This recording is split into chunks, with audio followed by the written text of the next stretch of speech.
Yes, people. Welcome back to another stream. Hope you guys are all doing well. Make sure you guys smash the likes up on the way in. Make sure you guys are subscribed to the channel as well if you're new. Shout out Mercy Kelly as well on the intro tunes. If you are from Manchester, they're playing this Friday at Gulliver's, man. So tickets are low. I don't know. I think there's like less than 20 tickets left. It's about 15. It's like 10 or 15 quid. I can't remember. If you fancy it, you're doing nothing this Friday, get down, man. It should be a good laugh, man. Panel show. We've got Danny, Jay, Pulpit, Steve's on the way, he's just running late, and Tarek, he should join, but again, he's just running late. Obviously, he's hours behind because he's in America. Joe can't make it today, but he's watching. You know, agenda confirmed. Agenda confirmed. The gegenpress. We were going to gegenpress the life out. Joe on that smoke today. He's ducked the smoke.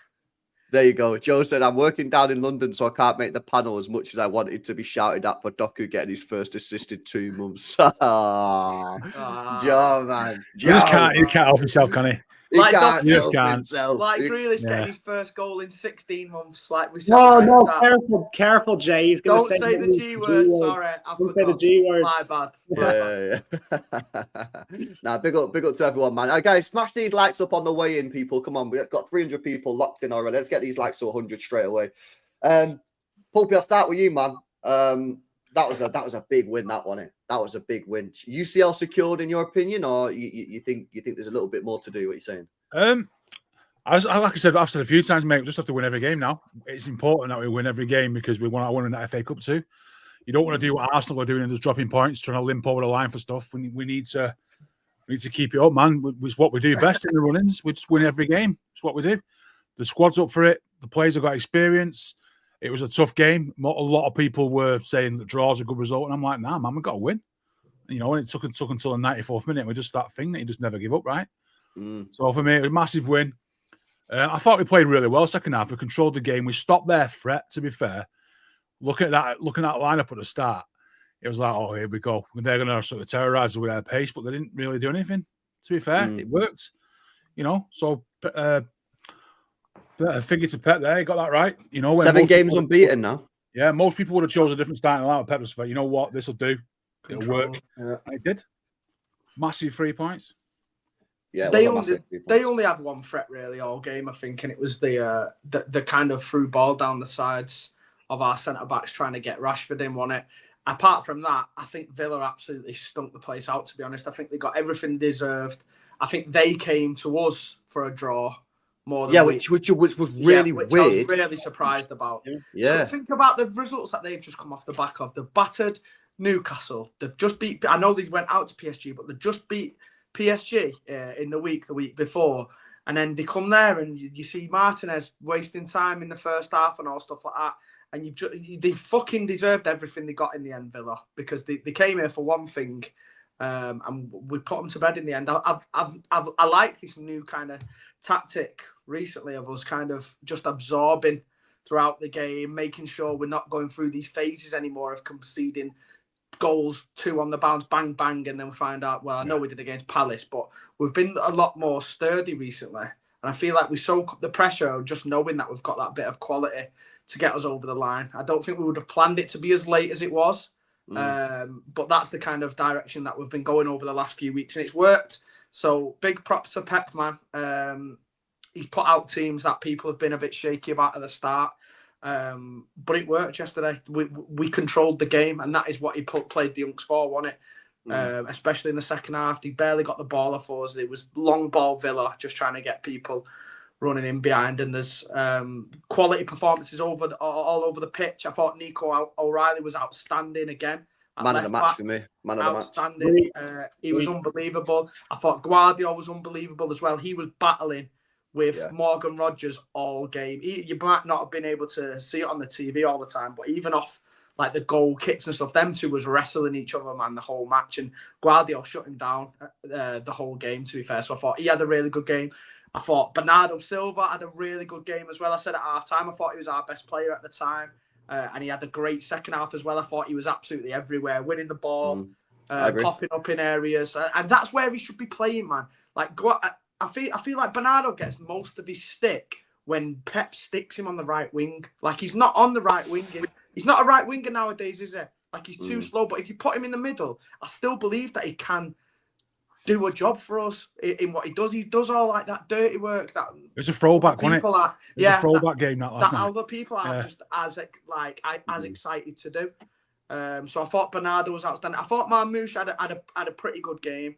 There was bits where I didn't think he was great, but he just brings something different in that front line when we're out of possession as well, pressing the ball, forcing the errors, making sure that the centre backs or the keeper goes long for us to win possession back.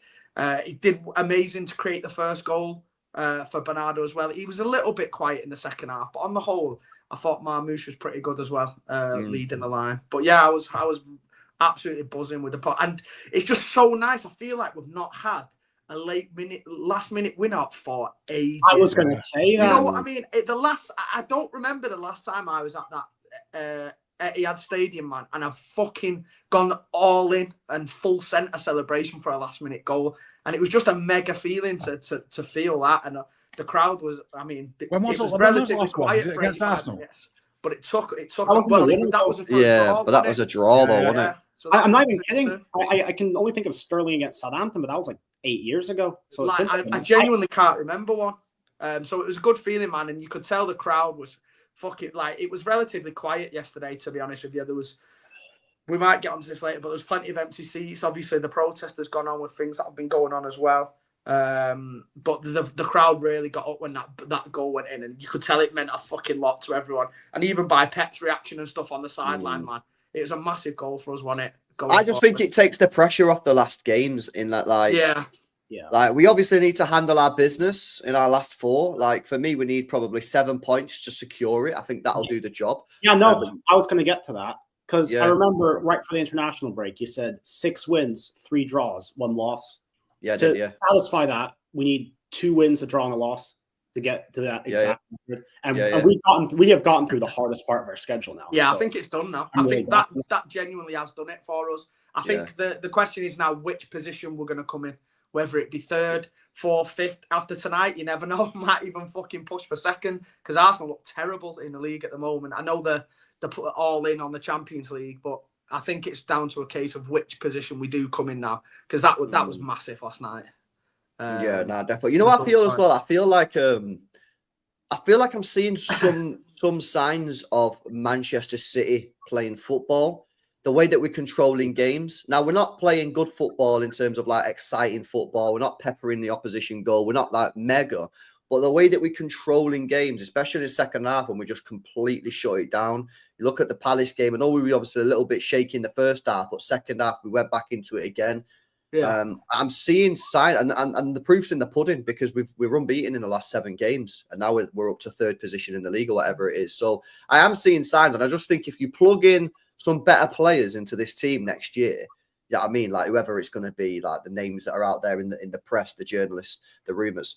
I think that we can have a good season next year. But it's important to finish strong because we need to finish the season on a feel-good factor. Because if we don't, and then we can't sign a couple of players that you look at the players that we sign in Gibbs-White, Costa. There's already negatives going around on social media. Like we don't want to be going into next season in the negative. So it's important that we finish this season strong, get as high up in the league as we can, win that FA Cup, and then hit that transfer market. We're definitely trending in the right direction, aren't we? Oh, of course. One of my mates sent before in our group chat the 2025 league table, and we're actually 2nd in the league table. That's a few crazy. Points behind Liverpool. So you can already tell before all these transfers have been made that we're planning the summer that we're trending in the right direction. So with these couple of little bits and bobs that we're missing here and there, then we should be back, man, next year. Like we're already looking like a massively improved team from December, January. So I've got all the faith in us bouncing back next year and probably walking the league.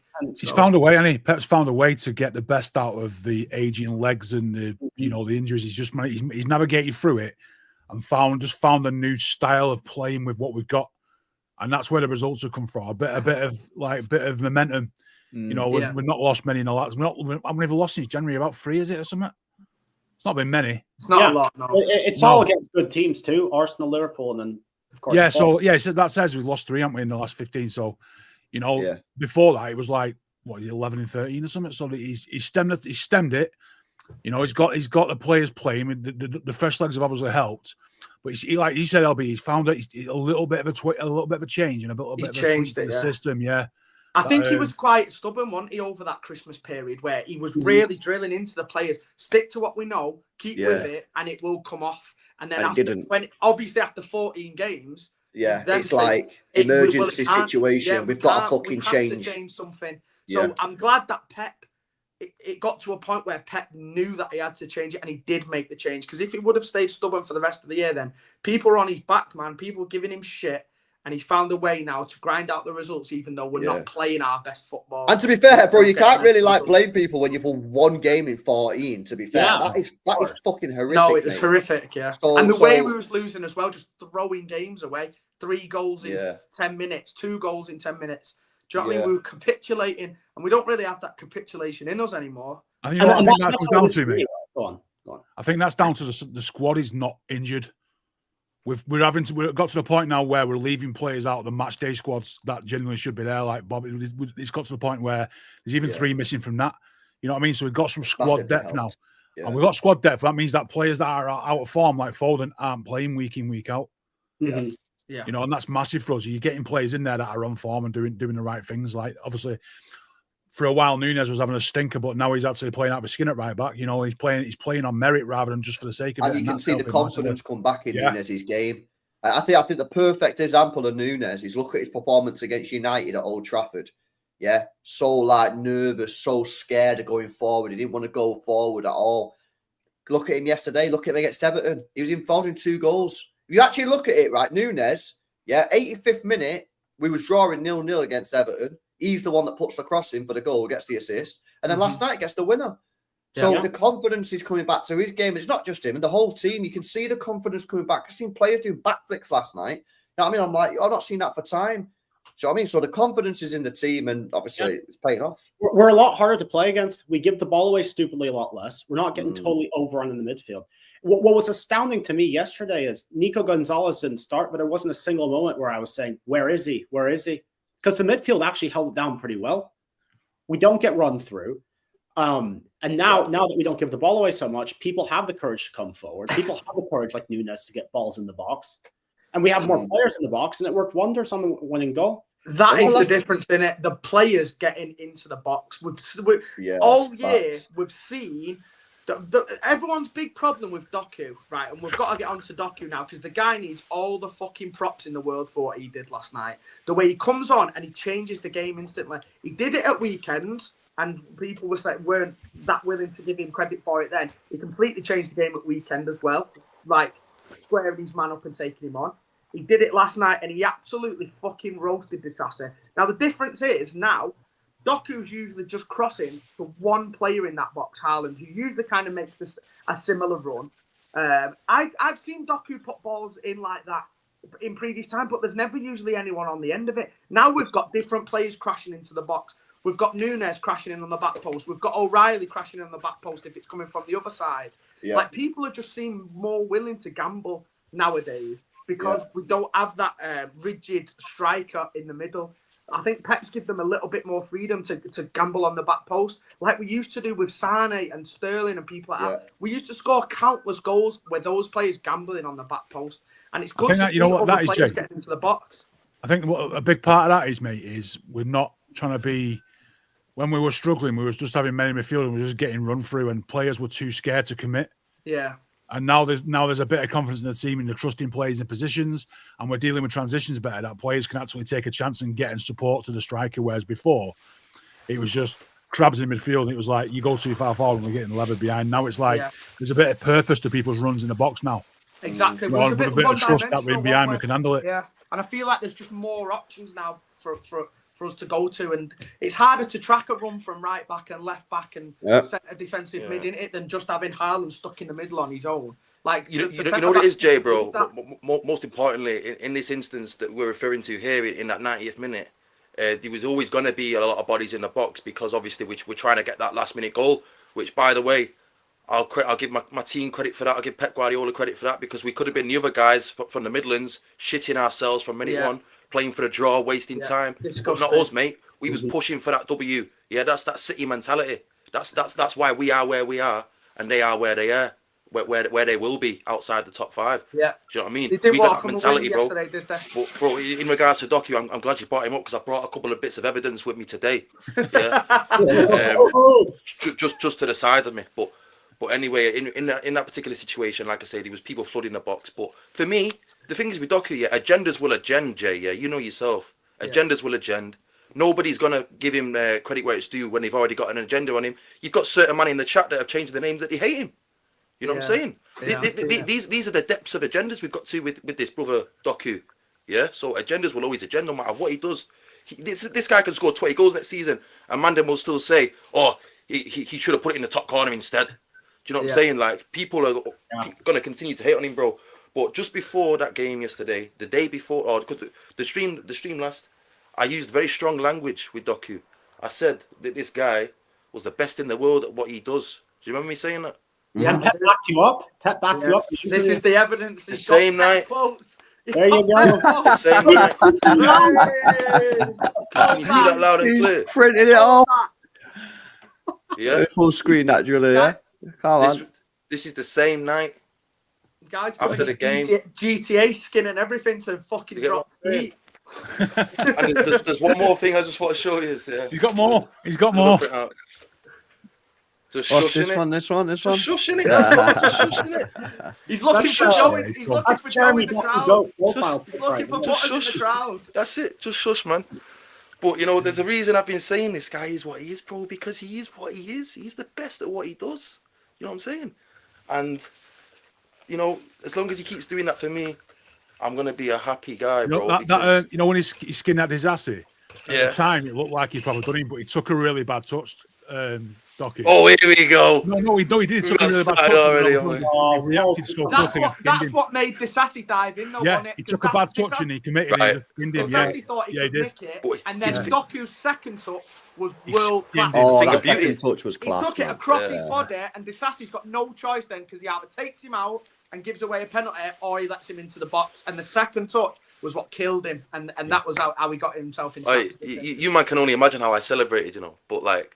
Yeah, more so as well because it was Doku, mate, and Nunes as well, man. But you know what? Going back to the point that Jay was making before, this is what I've said about Doku so many times before, and obviously you boys who watch the shows will know I've said this. Is like, I think when it comes to Doku, I do think part of it is a bit of like a coaching issue / system issue, because when Doku's crossing to one player in the box. Like, what's going to happen there? Like, yesterday, we committed bodies forward and bang, we get the goal. For me, when Doku plays, you have to get bodies into the box. I think, you know, remember the false 9 year? I think it would have been brilliant in that false 9 year. Yeah, where we just had it. Because that year, we had no striker. We basically just said, everyone get in the box. You know, Bernardo, Gundo, everyone just get in the box, You know, normally, Doku's crossing to one player. And yesterday, there was like 5 players in the box, man. Every time we got the ball forward. So that's the way to go with Doku. And we've spoke about Doku. I still think Doku has a little bit of an incapability sort of, or whatever the word is, with Haaland. I don't incompatibility. Incompatibility. I still think them two, together. Because I think Haaland expects the same delivery every time. He expects Doku to cut it back onto his right foot from a similar position to Kevin De Bruyne on the other side. From like the corner of the box and kind of swing it into the back post. That's where Haaland wants all of his chances in that danger zone where the keeper don't know whether to come for it or not. And I don't think he's as capable of making the darts to the front post or kind of maybe they'll look at that in pre-season, you know, Jay. You know what I'm saying? Maybe you've got to look at it, Steve. You've got to look at it. Either you've got to look at it, or you've got to get a midfielder, maybe Gibbs-White, maybe whoever, who's going to get into that near post. Because if you don't, you are leaving goals on the table, because every time he's crossing the ball, it's getting cleared away at the near post. So that is something that the club needs to look at. Pep needs to look at it. The club needs to look at it. Do you need to buy a player that's going to do that? Or has Haaland got to adapt his game? Or have you just got to say to Doku, you've got to start fucking getting a ball to the back post? But listen, he's on his weak foot. Doku can improve, bro. Yeah, there's no doubt about it. Of course, he can improve. Everyone can improve, right? But the thing is, for me, I know I watched your video earlier today. Big up to that video, by the way, with Nobbins. Big up to Nobbins, man. He brought some nice stats and that through. But I remember you saying like he was calling for consistency. For me with Doku, bro, he's. I've always. The reason I like him, bro, is because I believe he's a good player, and I believe he's always been a good player, and I believe he's always been doing like pretty well in it. I just think a lot of the time he's actually unlucky as well. Like you said there, like sometimes he will put balls in as well, but sometimes it's not easy to find a ball through the eye of a needle, right?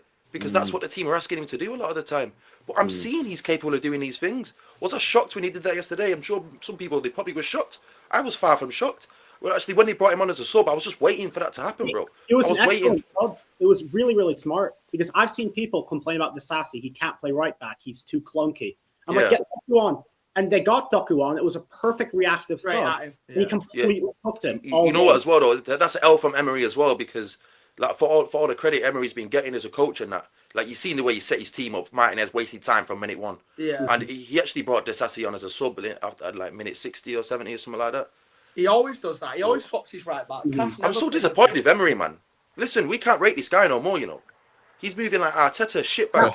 They won 10 of 11 before that game. 10 wins. I know. He was on a mad run. They were doing really good. I was so shocked against Man City, though, bro. It's mad. Like, I don't know why they come up and. I think basically his tactic was stick in the game, 75th minute, and then full send. I think that's what the tactic was. They've got a serious. That club have got serious PTSD at the Etihad, haven't they? Honestly, man, some of our record against them is very they just good. know, don't they? That from the last game up of the against season, it. Yeah. But again, this is the worst Man City team we've seen in 15 years, mate. So, like, but this current one isn't. What we today. Because if you think about this team compared to the team 3 months ago, right, back in like December and stuff. That team back in December, I'll use the words of one of the football players. Yeah, I'll use the words of one of our own football players. Was a bunch of under 15s. Yeah, that's Silva, how we played. That's what Bernardo Silva said. Bernardo Silva said the way they're playing, City, is like a bunch of under 15s. Yeah, this team that's playing now, it might not be amazing. It probably might. It's not going to win Premier Leagues. It's not going to win Champions Leagues. But it's a competent side that will get top 4. Yeah, and this is what I'm saying. If we plug in some better players in the summer. Next year, you got Rodri back. Hopefully, Foden will be back. You know what I mean? Trust me, man. It's going to be a whole world different. But we've got to get these players through the door, man. But yeah, yesterday was decent, man. And then the first goal as well. It's as Delph would say, basics of football. Beat your man, get the ball in the box, and have someone there. Second ball in the penalty spot. Gambling in the box. Have players on the penalty spot anymore. Who cares if it's not right at the goalkeeper? You create your own fucking luck. Yeah, a lot of goals like that in the last couple of games, haven't we? And the ball went in. Yeah, we've scored a few. Like, that Marmoush got one, didn't he? You know what I mean? And there's a few that have been popping up like the second balls or a little deflection in the box as a first to a City player. Yeah. All it takes is a bad touch from a defender done it, and it's dropping in the box to whoever's coming in on it. Marmoush did so well on that goal as well. You know, I really like this guy. I really like him. I think he's going to be top. He's an effective player, innit? Like he's going to get output, bro. Like what was he looking to there? Damage, damage, mate. He had that intent to do damage, bro, and he was actually robbed of that assist. You know. Yeah, I'm not happy with that. I didn't realise he didn't get that. Shocking because of that fucking glancing touch, mate. Are you mad? Yeah. I said it when he first signed. He's a horny footballer, man. I'm telling you, there's something about him. He has just got an eye for the sexiness of what he does. Takes the football look good. He can I think you just think he's good looking, innit, Poofy, bro? Oh yeah, I know he's good looking. I'm all in. Yeah, he's a good looking geezer, you know. He is one of them sort of like pin up, prima donna footballers that you just every club will wish to have one, and we've got him, man. You've seen the way rivals are talking about him, innit? They're all jealous, bro. Yeah, you know what I mean. Liverpool fans, because he's a top player, and I don't even think he's got going yet. I think you watch next year where the team's cooking and like he understands like what consistently with Haaland as well. Do you know what? Yesterday did not come without his complaints for me, you know, bro. If I look back at some of my text messages at half time, I was fuming, bro. Yeah, because I'm seeing like a lot of sideways passing. You know what I mean? I hate to say his name. I know you love these performers. Bernardo Silva was getting me vexed at half time because for me it was a lot of backwards passing. Played really well yesterday. I thought this at half time, and you said to me, didn't you? Like, what game are you? I thought. I know. The best player yesterday. I couldn't believe it.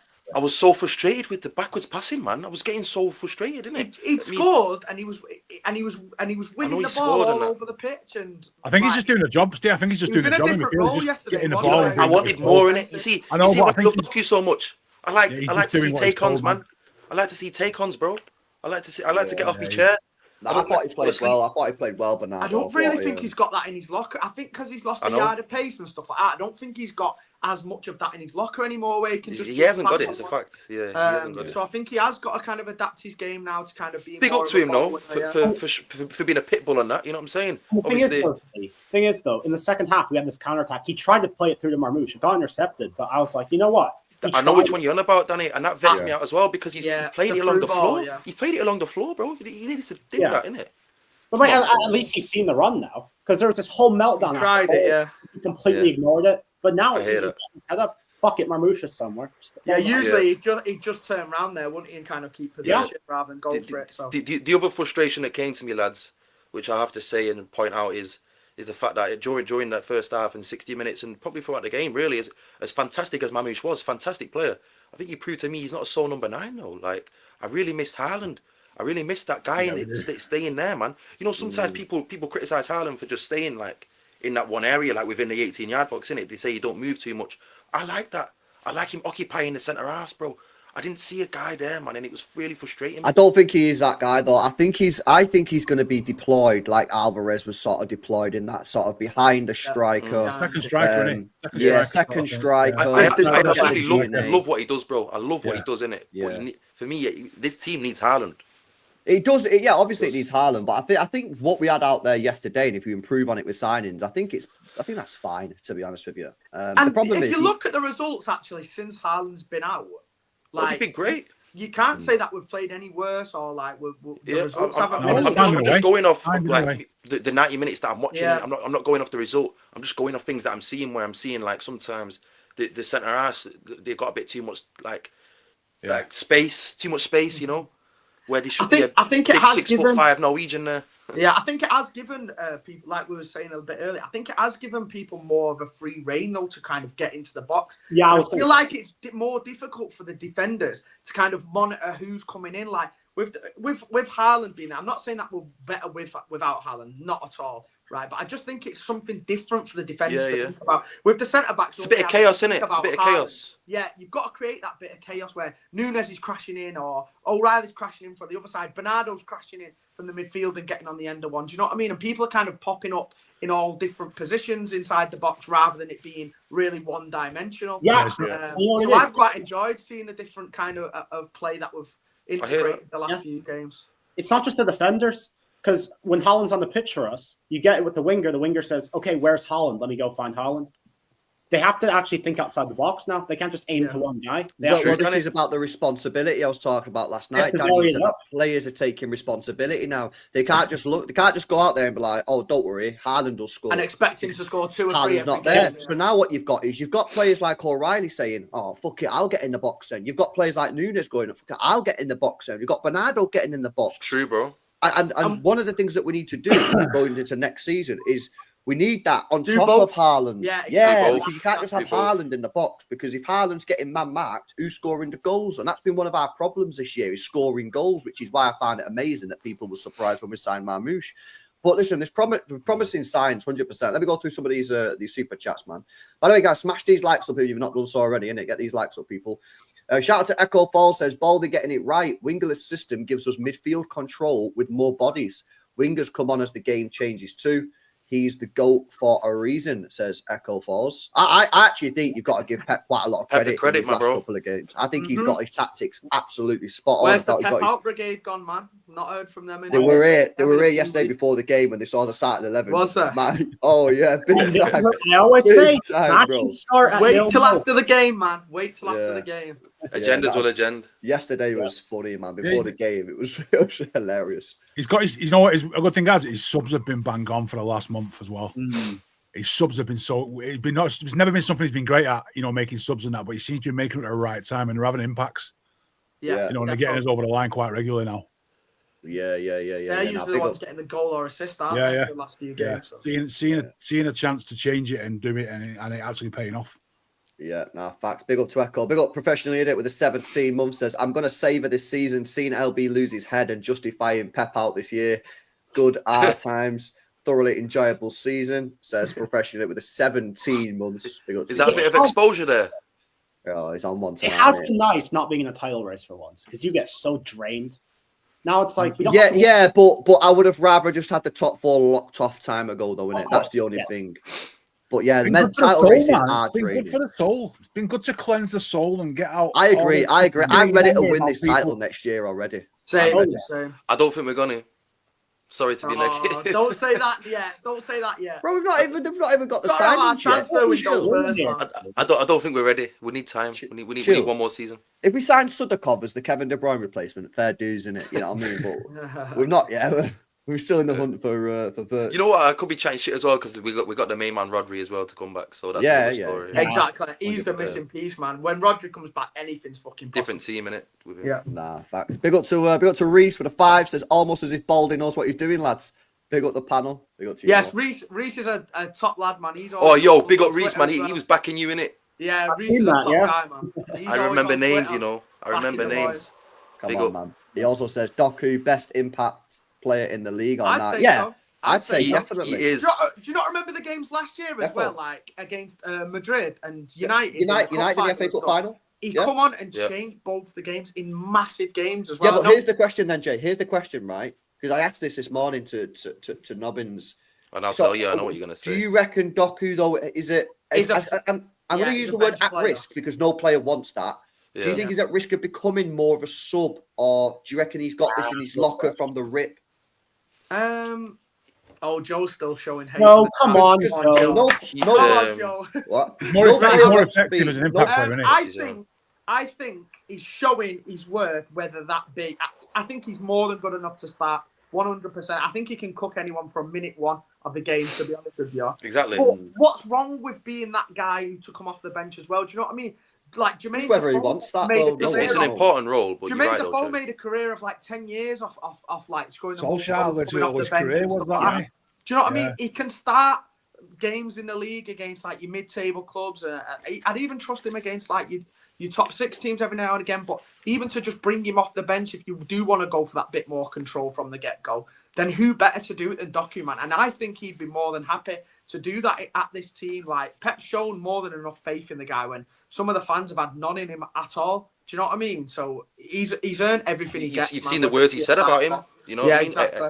I refer to Exhibit A. And at the end of the day, the guy's 22 years old. This guy is only going to get better. He's not going to get worse. His final pass will improve. His shooting will improve. So Doku has got the ceiling to be a world-class winger in a few years' time. So stick with Pep, man. Stick to what you're doing now. If that's coming off the bench and making an impact, getting your starts here and there, then you will fucking improve under Pep Guardiola. Yeah. So, yeah, I keep him regardless of whether he's an impact sub or as a starter.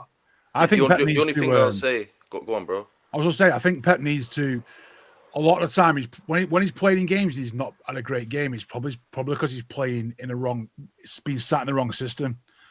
The way he's playing now, Pep needs to find the games that you're going to get that out of him for 90 minutes rather than putting him in a game and bringing him off for 60 minutes when he's being ineffective because the players in the team around him just aren't suiting what he's good at. So it's about finding the best way to get the most effectiveness out of him. If that's 20 minutes, if that's 8 minutes, you know, if it's starting a game and absolutely running someone riot for 70 minutes and that breaks down the fence, and that's so be it. But it's no good in putting him against a team that's got a low block and we're not getting anyone in the box. You know what I mean? Yeah, exactly. We can't afford to keep playing in those games. He just does nothing but brings. But what an option to have! What a fucking option! I agree. You know what I mean? It's a great option. So for me, it's different keys for different locks in it. So sometimes you need different formations for different teams and that. So.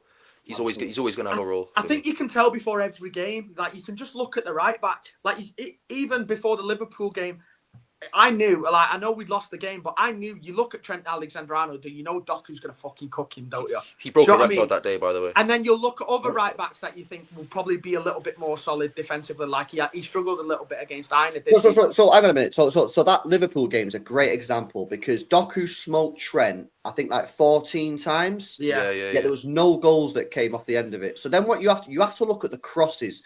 Yeah. Are we getting players into the box or are the crosses just dead? And I think in that game we didn't get players into the box. No, because because of the over-reliance on Haaland. Like, everyone expects Haaland to be the only man to get on the end of crosses. That's a bit of an issue because Haaland's so good. You can't just go, Haaland's there, so chilling. We have to get more bodies in that box. And maybe part of the problem is because our midfield's been so washed this season. Pep's not willing to get the boys to get in the box, because if we lose the ball, you've not got Rodri behind to sort it out. Especially because it was Liverpool in particular as well. So it'll be interesting to see, maybe in May, because I reckon Rodri will come back in May, but maybe next season, when Rodri's back in the side, we've got an engine next to him as well. Will Pep give that extra midfielder the freedom to get in the box because Rodri's behind him? Yeah, that's an interesting part, especially as well if he goes back to having Cambiasso push it into midfield and having that 2-man. So you've got Rodri and Cambiasso in midfield, and then you can commit players into the box then. Unless he tells Rodri to get in the box, because Rodri is very effective at getting. Get Rodri in the box, yeah. That's where you can do that in it then, Well, if you play him and Nico, or him and whoever's coming in as the 8, they can kind of rotate, because I love Rodri as an attacking threat as well. I think only KDB's as good a passer as Rodri is. I think Rodri's probably our second best passer in the team after KDB. And the way he clips the ball over the top to the wingers and even the fullbacks, sometimes he can unlock a defence as well as anyone in our team. He's got a nice little chip on him as well, isn't it? So I want to see him being given a bit more of a free reign. I can't wait to see him play with Nico G himself, I think Nico G is a very underrated player, man. I really do think that. And I was very surprised to see him not in the team again yesterday. It's weird, and I still don't think after the game you can say it was the right decision to not play him, because I still don't. I think Gundogan was a bit of a ghost yesterday. I don't think he did anything that Nico G couldn't have done in the game. Do you know what I mean? Yeah, so I feel like if we do want to move forward with this guy being a big part of our team, he does need to start getting integrated a bit more into these big games. Do you know what I mean? Because we're not going to be serious about starting Gundogan every year next year, are we? If he does stay. So I do want to see him get a little bit more faith put into him by Pep in these games. And hopefully we'll get more 90s in the next couple of games. So we'll have to see, won't we? Nah, 100%. Big up Tarek, man. How you doing, bro? Hey, glad to be on. Appreciate it. Tarek, man. Highly disappointed in the match. Highly disappointed. Talk to us, man. Ooh. So prior to the match, there was all kind of rumors and innuendo that said Sir Echeverry was going to be with the team. And that did not turn out to be true. He got catfished bad. We got catfished, man. So I'm highly disappointed. And I want I want someone to answer for that. Yeah, bro, I was so how many frauds there is, bro. There's so many frauds. I was so buzzing before the guy. I was like, "Yeah, he's on the bench. He's on the fucking bench. You're going to see him for 10 minutes." And then he was like, "No, he's just on the bench." I was in class the entire time, so I didn't get to get jerked around. I came out right after the lineup came out. I'm like, oh, normal team. I was fucking gutted. I was messaging the group chat having with Jay, and I was like, boys, because they all go, they're season ticket holders, like, boys, fucking, you're going to see Echeverry, man. You know what I'm saying? He's fucking going to see him. And then it was like, yeah, he's not in the match day squad. He's just on the bus. I was like, oh, for fuck's sake, man. So, yeah, I was disappointed. But all in all, man, of course, it's, I think you said it earlier. He's getting closer. He was on the bus. Yeah, he's made the bus. So before long, he will actually be on the bench, and then maybe one day we'll see him actually come on. So, but all in all, man, really, I think I just have to accept that this is the way we play now. We're much more conservative, keep it tight, keep it, defensive in a way. Before then, we turn Doku loose and let him do his thing at the end and kind of be that super sub, if you will. So just accepting that that's how we're going to play, and just be okay with it, especially if it continues to get points for us. So yeah. No, facts. All right, let me have a look at some of these chats, man, and then I want to speak about Nico O'Reilly, man, because I think he deserves his own little segment as well. Shout out to Million, says going to do my scout along tonight, 21:30 GMT, man. It's free watching it, bro. You know how tempted I am to stay awake for that, Wednesday. What time is this UK, bro? What time? Half one, bro. That says 9:30 Greenwich Mean Time, but we're past that. Yeah, I think he might have the thing wrong. It's not. Well, it's tonight, 1:30 in the morning. Yeah. Oh, 1:30 in the morning. I'm tempted, but I'm like, it'll fuck me tomorrow. It will be a good game, though. No. I might record it, I might record it and watch it in the morning, man, because I do want to watch it, man, but I don't. You'll watch it on, man. Working overtime. What player specifically are you looking for? Subi or Bray? Yeah, but he won't play. Well, Okay. this guy just likes the football, you know. He don't even. He don't even Well, look first for of all, the particular players. football is actually just fucking well good to watch. Like, it's so good. Nathan Aké on the right wing. Subibre won't play. That's it. That's pretty much it. Why is he not playing, man? They've got pure unks, man, in that team. I didn't realise until Danny started telling me that they're all like 39. I was like, what the fuck? Independiente del Valle have someone who's going to Dortmund in a couple of years, but I think he still plays for their under 20s. He might be in the squad. It's called Justin Lerma, but I don't think he's. Trust me, man. Like, if I lived in a better time zone, I'd be fucking watching all these South American Isn't Memphis games. the Pie over there at the moment? He's at Corinthians. I seen a clip of him the other day, and I checked how old he was, and he's only like 30. And he's in the he's at Corinthians, man. I can't Yeah, believe but it. that Maston Suono is a baller. He's gone to United, apparently. I seen a thing today. Yeah. United might activate his release clause, 35 million. Who's this? Crazy, man. They'll sign Maston anyone, Suono. them lot. The right winger who plays for River Plate. He don't even like football.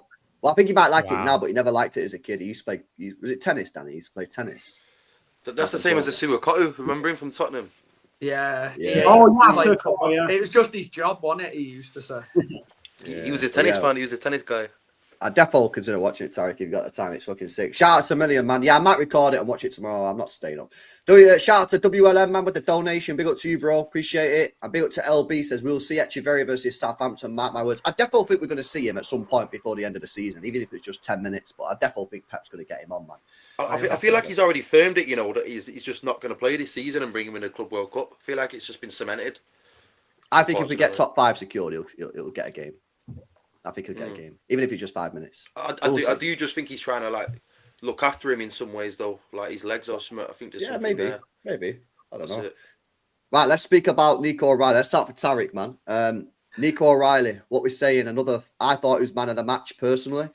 I thought the way he defended, that 1v1 he had with Rashford when Rashford was in the box, and I thought, fuck, if he gets past him here, we're in the mud, and he just took the ball off him with ease. His cross into McAtee, which he should have scored. His cross into Marmoush, header, probably should have scored. I thought it was an outstanding performance. My man of the match. What you saying, sorry? I don't know if I would say he was man of the match, but I'd have to think about it. But great performance. He's again just continuing to show that he has everything it takes to play at this level and in this team. And the only question really is, where do you put him on the pitch? Because he can play left back. We're seeing that, but we don't even think that's his best position. And so I want to see him continue at left back just because it gets him on the pitch. But I also want to see him, especially starting, in the Club World Cup coming into the new season. I really want to see him get some opportunities, especially if we bring in a left back, right? We get to rotate and get him opportunities through the middle. Because he has shown he can make the passes. He has the strength, the ability on the ball. He gets in the box into good positions.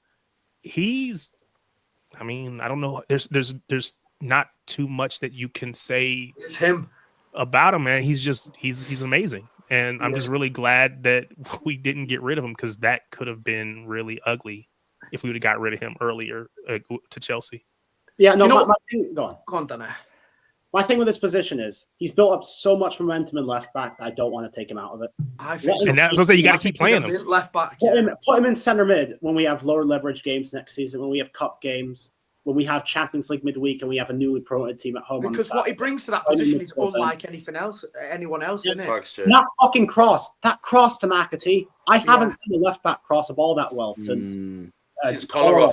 When you've got a player like that that's so big and physical but so good on the ball and puts such a good ball into the box, for him to be integrated into left back now is an absolute no-brainer for me. I've not seen a big guy that's that good on the ball for a very long time. The way he uses his body to kind of manipulate players around him or off the ball, people can't get it off him. Bro, it's like a prime Patrick Vieira, at times. He just like Torre and people were trying to get it just off him. using his presence. Yeah, and he just uses his body to. Do you know who used to do it? David Silva, who's obviously a lot smaller, but you could never get the ball off him because his body would always be between the defender and the ball. And that's what Nico does perfectly. Even when he's under pressure, going back towards his own goal, he'll still manage to kind of spin himself out of trouble by manipulating it round and being able to play up the wing.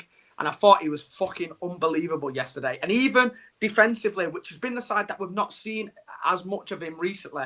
Rashford had him one-on-one in that second half, kind of tried to square him up, like, let's try and get at the young lad. Absolutely stood him up and bodied him. He's a seasoned pro, by the way, when you just think about that and for 1 second. That can't be said for everyone in that back four yesterday, can it? Because I've seen another guy getting spun a few times off Rashford. but not Nico O'Reilly. The guy absolutely took him out, man. So fair play to him. I seen you and Pulpy go to blows over it. Yeah. I'm not going to say nothing. Well, let's stick with Nico O'Reilly first, but I'd stick with him at left back now for the rest of the season. Agreed. For sure. I don't see any need because Gvardiol's fucking smacking it now at centre back as well. These performances from Gvardiol are unreal. So you've now got. Class. I don't really think we've had, and this is no disrespect to Gvardiol because he was playing well. I don't think we've had any real downgrade in O'Reilly to Gvardiol at left back, in my personal opinion. But you've had a major upgrade at centre half with Gvardiol, not just defending. Like the amount of times Gvardiol heads the ball away, but playing out from the back. Like, so for me, I'd stick with it, O'Reilly, even at the weekend. I don't want him because this is what I don't want him to do now, Pep. I don't want Pep to bottle it at the weekend and drop O'Reilly because it's at Wembley, it's a semi-final. Fucking stick with him. Yeah, because this back four, I'd stick with the whole back four. I'd just stick the whole season. I think he keeps the back four and the rest of the season. There's no. I don't see anybody coming in that can be better than what we've got.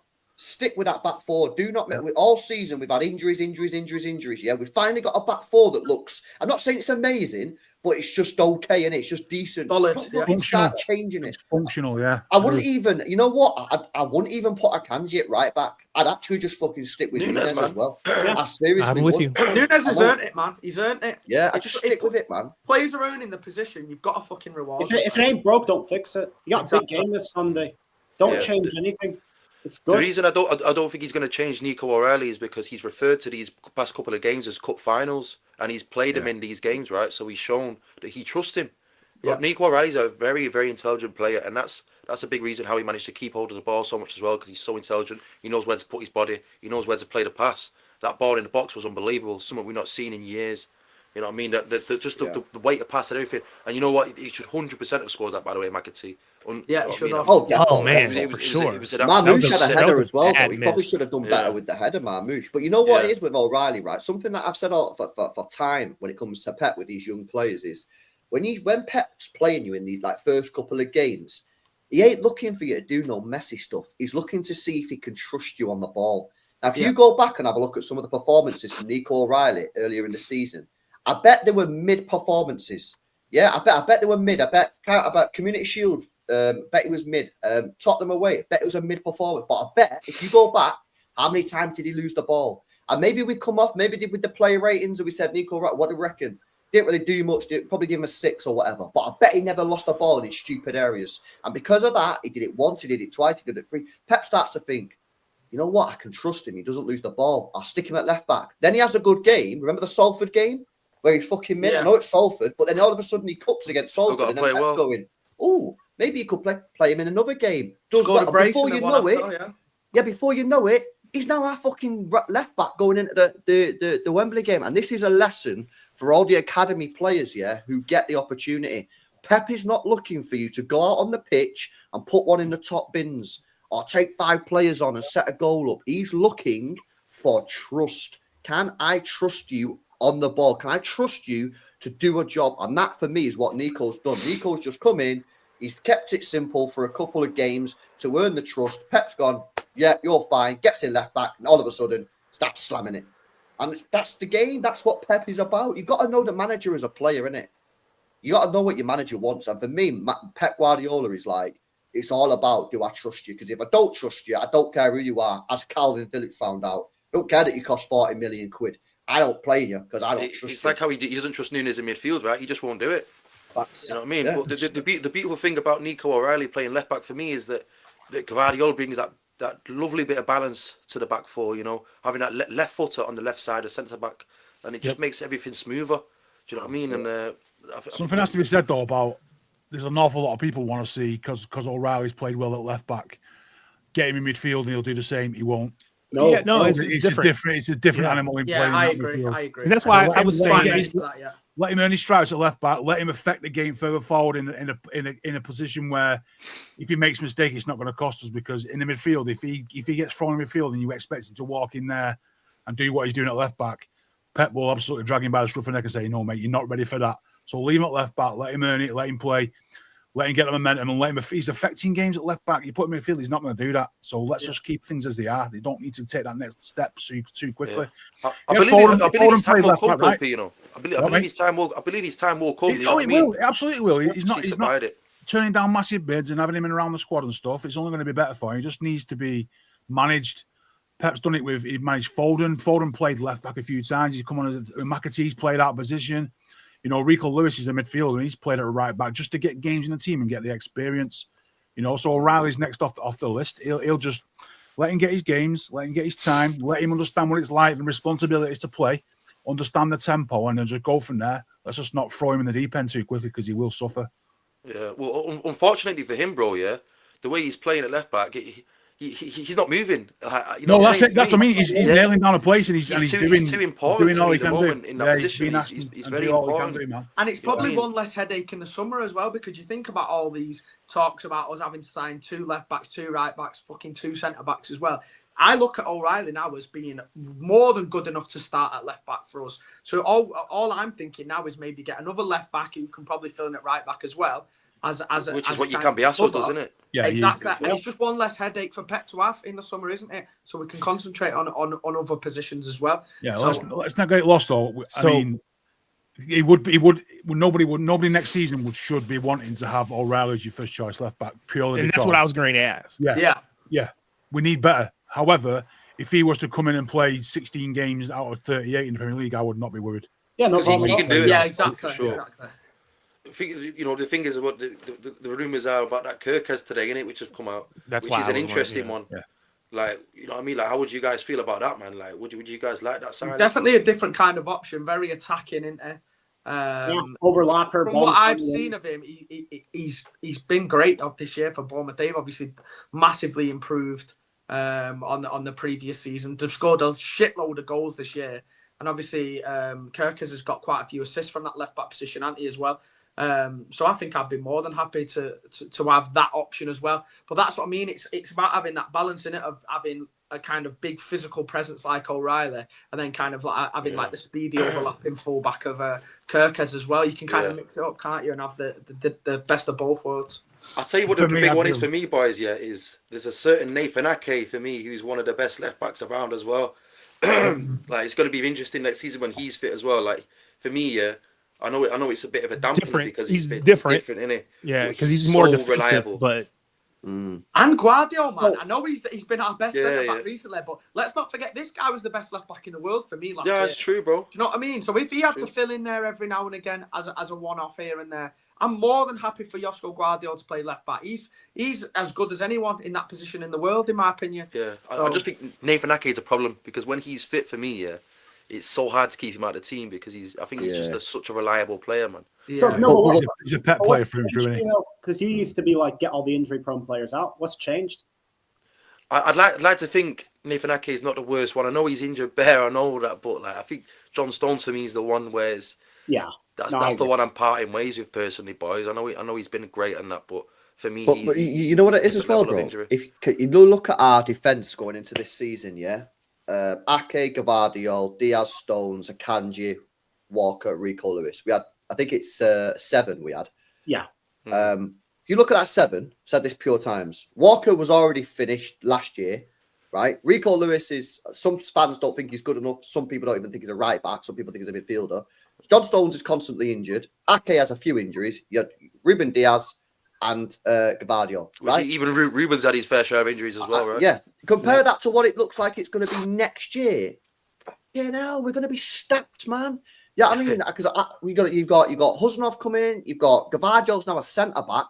Yeah, you've got Akanji's back in there. You've got O'Reilly left. You have O'Reilly and Nunes who weren't even in that bracket. Yeah. And then you bring in a Cambiasso and maybe someone else. We are going to be completely stacked in that, and that is what we need. We need to have more players rather than less players. You know what I mean? And like I say, that for me is like a key area of the season where we just went badly wrong. And that was You know, Rodri, you can't predict Rodri getting an ACL. I know some people try and say you can predict him. You can predict him maybe getting hamstring injuries, muscle injuries, but you can't predict a guy getting an ACL, yeah. But you can predict that defense going bad, and we have rectified that. And I think next year, that defense, even with injuries, should be able to cope throughout the whole season. What would be your centre back pairing next year then? I try Gvardiol and Kusenov. Wow. You say you'd absolutely bin Dias off. Absolutely bin him off. Round. No. I ain't come absolutely binning him off, yeah. But I would try. Binned him right off. No, I didn't bin him. This is the captain you're talking about here. I rotate him to the bench. I listen. First of all, to the bench. Did you see the way he put that? No. So bin him off to the bench. Yeah. No, here's my opinion. Yeah, here's my opinion. So, I don't think Diaz has been particularly great for the last 2 years, right? But right now, I personally would not be messing around with this back four for the reason I explained 10 minutes ago. Of we've not had a stable back four all season. Stick with this back four. However, I think we should try out Kusenov and Gvardiol. For the reason I don't think Diaz should be this undroppable player. I think we should try Kusenov, see what he's like. I think with his speed, I think he could be a real good complement to Gvardiol. And I just try it. And if it's not better than Diaz, put Diaz back in. That's what I try. I try that. Maybe the Club World Cup, maybe pre-season. I try Kusenov and Gvardiol as my back two. I am a believer that Kusenov is a world-class centre-half. And especially the way we play, his pace could be absolutely necessary, bro. So I'm not against Kusenov playing in his team, not one bit. And Peter, do you know what? I don't want to get into it, right? I'm not get into it, man. I'm not here to. No, I'll back you up. I'm just saying, right? Say it with chest, bro. I've been calling it for probably over a year now that I don't think this guy is as good as this fan base makes out for him to be. Like, we was maybe in the panel 4 or 5 months ago, and we were having the discussion about how who should be the captain going into next season. And I was all for Team Rodri. I think I was the only one on the panel that said Rodri, and everyone else was on Diaz. I said then, I don't see him as a guaranteed starter either, because I just don't have that much trust in the guy defensively, one-on-one.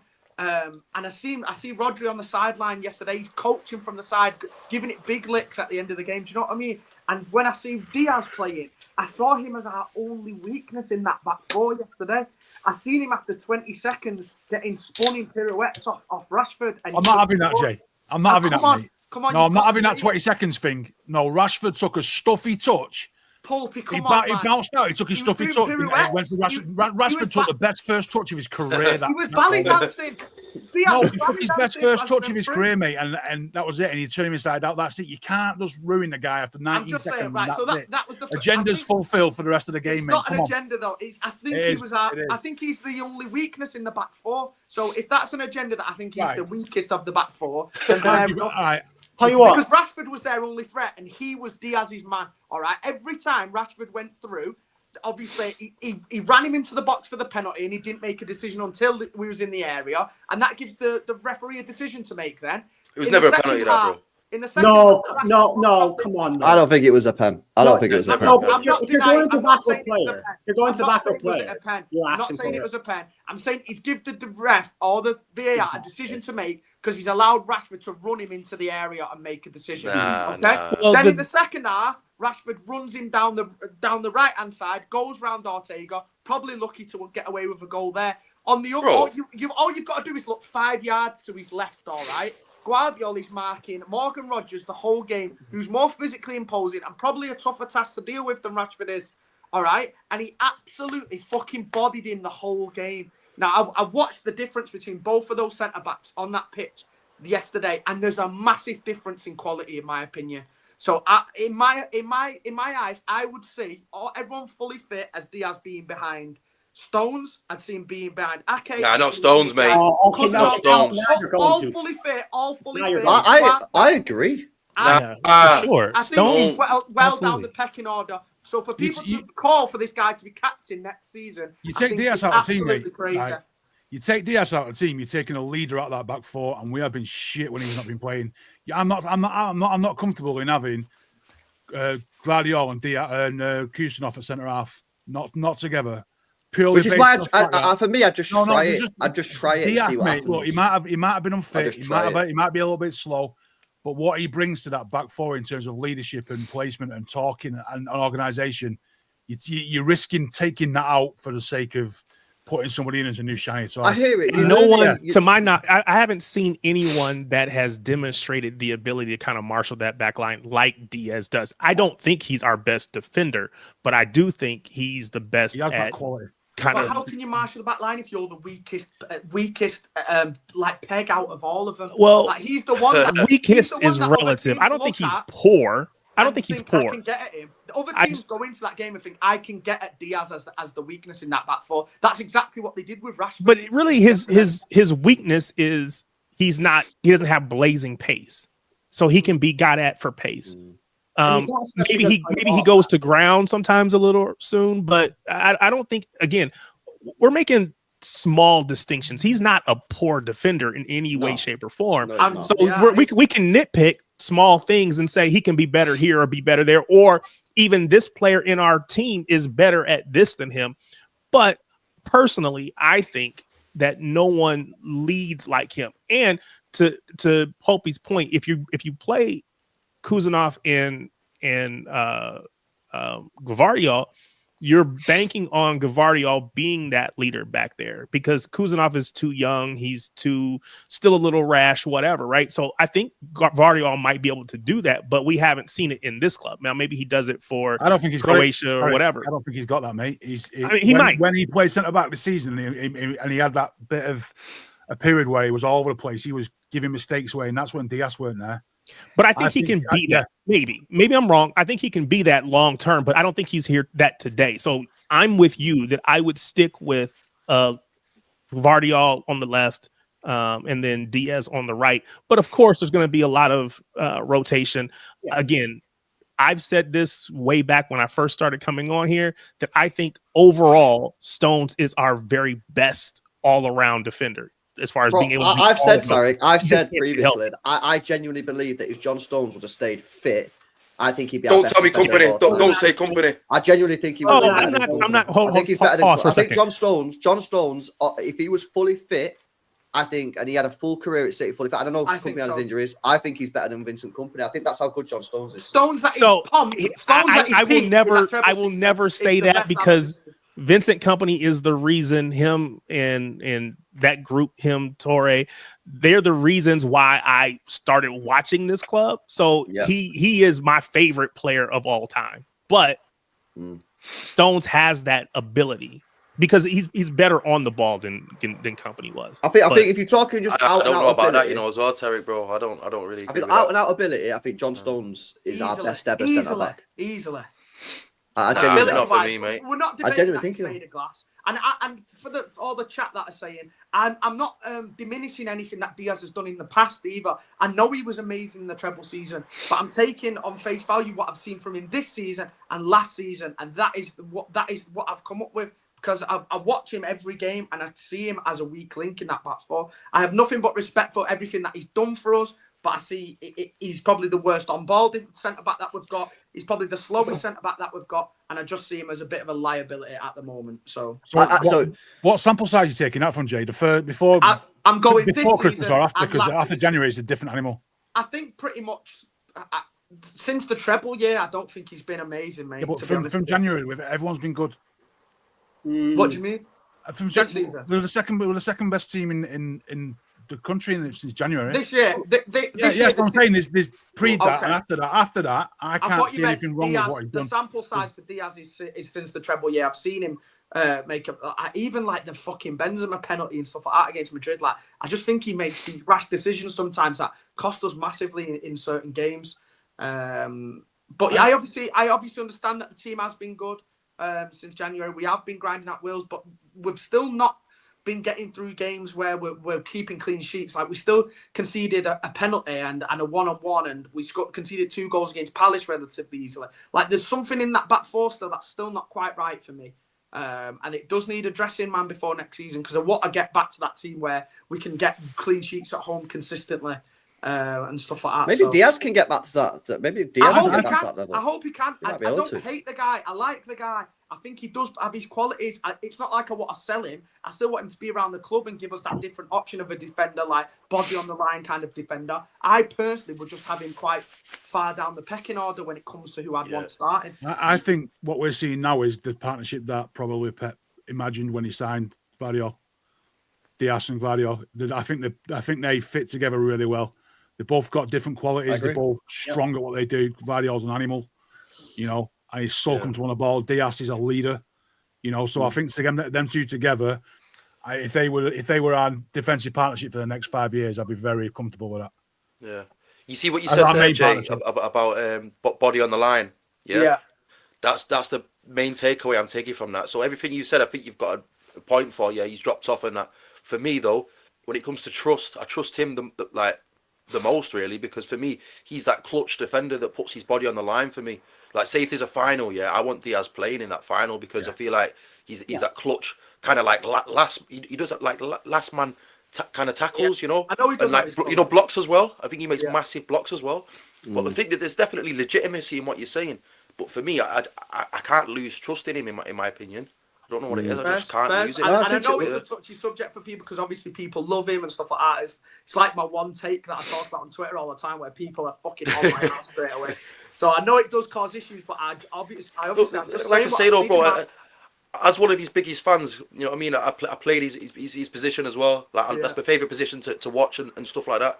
For me, like, there's legitimacy in what you're saying, but ultimately I trust him in it because like the way he puts his body on the line and that, bro. I love that in it, and I think he does it like no other.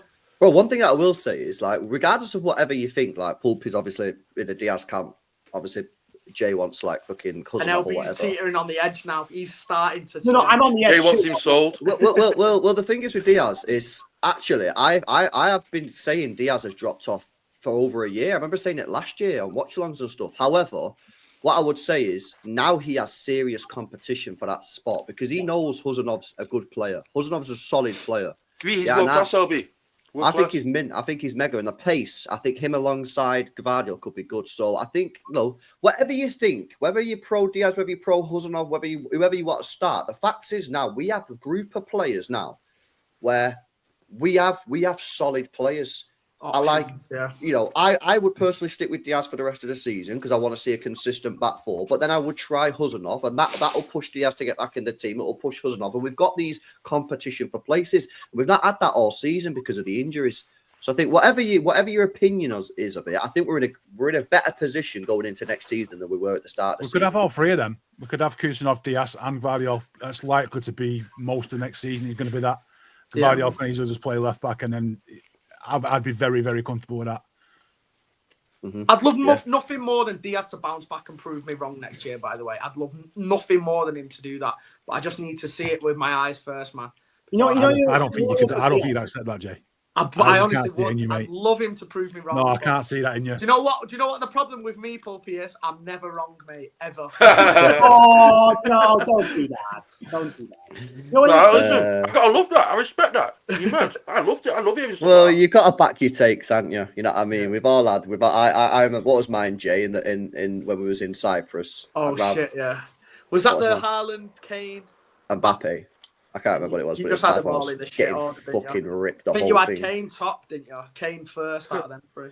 I'm surprised to hear that. That's Haaland came to this was before Haaland. This was like 2 years before we signed Haaland, and it was who would you rather have? I had Haaland last, I think. He had Haaland last. It was Kane and Mbappe. Yeah. To be fair though, and then we got Haaland and he changed his mind. No, to be fair, the Kane thing is not a stinker because he's a fucking sick striker. As much as I don't like him, he never scores. He's a fucking mate. He's a pen. Mbappe over Haaland was at L. Yeah, but this was before Haaland anyway. Before we move on from Dias, I want to say something. I have no issue with how he's performing. It's the fact that when he makes a mistake, everyone acts like he can't do anything wrong. Like yesterday was, why is Nunes getting it away? And at the Bernabeu, it's, why is Ederson getting chipped? Mate, Dias ducked under the ball. That's my problem, Danny, as well. If people call a spade and actually held him accountable for his mistakes, I wouldn't care that much. But it's the fact that people still have this God complex with him, like it's 2021. He's a very protected player in there. But people want to ignore it. And I protect him, innit? I'll disclose that. On the flip side of that, though, Danny, Yeah. You can't also rinse him to pieces 12 seconds into the game when somebody's had a god touch and opened up a bit of space and has a shot. No, You know no, what I mean? You can't. That's what people do. You extreme one side, extreme the other. You can if you're 2 years into an agenda. no, but I'm not You rinsing. can, you can if you're gender driven like Jay, but you've got to give him a chance, man. I'm saying he's done poor there. I'm not saying he's not been a good signing for us, or he's not been one of the best defenders for us in the last 5 years. I'm just saying he's done poor there. Just criticizing He the needs visual. to drop the celebrity lifestyle. He needs to drop his misses, and he needs to drop all the baggy jeans and the fucking Insta photos. I think he looks swag me. I do. Stop shagging Yeah. him. I think he shagging looks now. great, but I want him to look great on the pitch, not on the fucking ground. Do you know what I mean? Not on the gram. I need my centre back, man, and be a dog in this team. Do you know what I mean? I don't want to see all the catwalk run. But he's shows getting and shit 100,000 like likes on every that. I want him Instagram to see him post winning now. headers and smashing people, not walking down the fucking. You know, I catwalk actually seen him win a good header yesterday, and I thought about you when he won it. He wins headers very rarely as well, but we won't get on to It was a that. big header, Right, mate. let me do some of these chats. Oh, go on, sorry. I just want to ask real quick. So we have a ton of right-footed players. Pep has said how important having Gvardiol in that left center back position has been to the build-up. It's him and Aké, the only ones that are left-footed. What do we do there? Is that a concern for you all? I mean, I know we've had other people play over there. We've had Stones play over there and others, but No, so you know what I do, bro? Yeah, so I personally, yeah, I'm now getting in the camp of I wouldn't sell Stones or Aké this summer. Yeah, I'd keep them. I sell both. Stones, bro. No, I wouldn't sell anyone. I think just keep them both. Buy a new fullback. Yeah, don't sell anyone. Then next year, Stones out of contract. Let Stones go. That signing, I would then buy a left-sided player. Yeah, who can then replace Aké the year after, and then Aké can go the year after. You're left with Gvardiol, the new player. You got Ruben Dias, Kusenov, and then see whatever happens with like Peter Hayes and Juma Bar in it. because they're That'll be both how I would right-footed too. And that's what I was saying. We got a ton of I right-footed. think Hayes center is quite two-footed from what I've seen. backs. Fair enough. Yeah, he's supposed to be both-footed, isn't he, Hayes? Yeah, but I that's don't how think I that'll play. help. Then that'll help. I don't think it's a big deal at centre back if you do actually right footers. It's not. It's not that big, but the one thing that I will say is having that left foot. It's nice to have, but I don't think it's It's does nice offer a to nice have. balance, If you don't. innit? Yeah, Yeah. we won the treble with two right footers. Laporte, man, fucking the greatest. Bring him back. Man, I'm actually very, very sensitive about this subject, yeah, because when I did that 2-week trial at Morecambe first team, they took on a left-footed centre half, and they told me they didn't take me on even though I was cooking as well. They told me they didn't take me on because they wanted a left-footed centre half in it. So I'm fucking, it pisses me off that. That's That crazy. thing. Right, well, let me come to these chats then. Big up to Trix, who says it's actually a possibility of us finishing second. Only 6 points behind with 4 games to go and a cheeky FA Cup. Like, I And don't see it, Arsenal have man. some really hard fixtures as well. I don't think we've got enough. I don't think we've got enough games. Anfield. I mean, They got the Champions League, aren't they? But yeah. They're all in for that champs as well. It's possible, man. Without Tell you, Saka and people last like day that of on the season. pitch every game, they fucking stink, man. Sterling today again. Oh my god. Yeah. The Never thing is, seen for me, a I footballer don't really give a shit, to be honest. Just get me like, Yeah. if I can I'm get not top really 4, that do asked. you know what I'm saying? I don't Yeah, care. I'm with Steve. it would just be for banter purposes. It would just for be, banter. yeah. It doesn't really matter, but it would matter to make them feel bad about themselves because they've been in second all this Imagine how time. shit they've given us all season about Yeah, struggling. not only did they not win the league, but they didn't even get second, and we had 1 win in 14. So if you can't be ahead of us in that season, there's no hope for you. But it only applies if they don't win the Champions League. If they win the Champions League, Fair. you start Then nothing matters, yeah. above you. Yeah. But it would be pretty funny. Big up to Tricks, big up to Joe. Says Nico Riley is what we want Rico Lewis to be. Max. Yeah, it's the physicality, bro. Yeah, that's really, with exactly what Rico. it is. He can never be that Rico Lewis. He cannot be that guy. If you He's look not at built Miles like that. Skelly, if you look at Miles Skelly with Arsenal, I don't think technically there's much between Miles Skelly and Rico, but Not Miles at all, Skelly's bro. just very much more physical than Aggressive, Rico. yeah, big. Rico needs to get in the gym, man. I'm not even hating. He just needs to get in the gym, start bench pressing, man, and fucking get that muscle His up. and dad's get a him Muay Thai stronger. coach, man. He needs to just go in there, hitting pads. Bro, banging he it. can fight Rico Lewis because Yeah. he's trained in Muay Thai and that, but Yeah. fighting doesn't do you any good in football. I like Rico. I think he's a technically good player, but I think physically he does need to improve. He needs to get stronger, man. But yeah, anyway, good point. The thing Shout is, out well, Simon. he's really slow running as well. Have you noticed? Yeah, he is slow. Yeah, he's not the fastest guy in the Towing world. a truck, man. Big up Si with a 20 mum says big up the panel and the chat tonight. Sorry, Jacob. Why is he sorry? I think he cooked me in the chat last week. I think he told you chat shit or something. He said, I think his words were, "I chat rubbish on all topics." And Yeah. I pretty In the much comments. asked him, like, what topics, Simon? And we had a bit of a back and forth, and we ended up getting an apology, and we're mates now. So I appreciate the apology, Simon. And I hope I've done better tonight for you, mate. Has he done better? Simon, you have to let us know if he's done better. Marks out of 10, man. Marks out of 10. We got Simon, man. We got Tricks again. Says if we got 60 for 80 million for Diaz, you guys said No. nah, bro. no. Yeah, mate, I'd drive him wherever he needs to go. For 80 million, I might get rid. Absolutely. I'd carry him all the way. I'd pack all his shit and carry his missus as well. Absolutely. You Would you taking the actually piss, put bro? her? For 80 million? Absolutely, mate. Yes! What? That's because I know that 80 million is a lot of money for 80's a lot. Yeah. What are we Yeah, doing? but bro, this is the market, bro. What are we doing here? What are we doing Yeah. here? What are we doing here, bro? What are we doing here? Are we all right? You just binned him off for a centre back who cost us 30. So you're telling me if Hang we on a got minute. 80 million? I know what's going on here. Pulby thinks he's getting commission. What's going on here? So you wouldn't sell him, you just binned him off. I didn't bin him off, bro.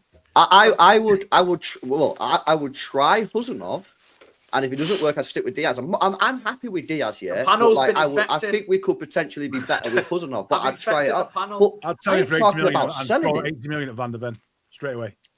No way. I don't rate Van der Ven. What, so you rate Van der Ven more than Diaz? Is that what you're saying? Can't come on this show anymore. So much changed in the last couple of weeks. You'd sell Diaz for Van der Ven?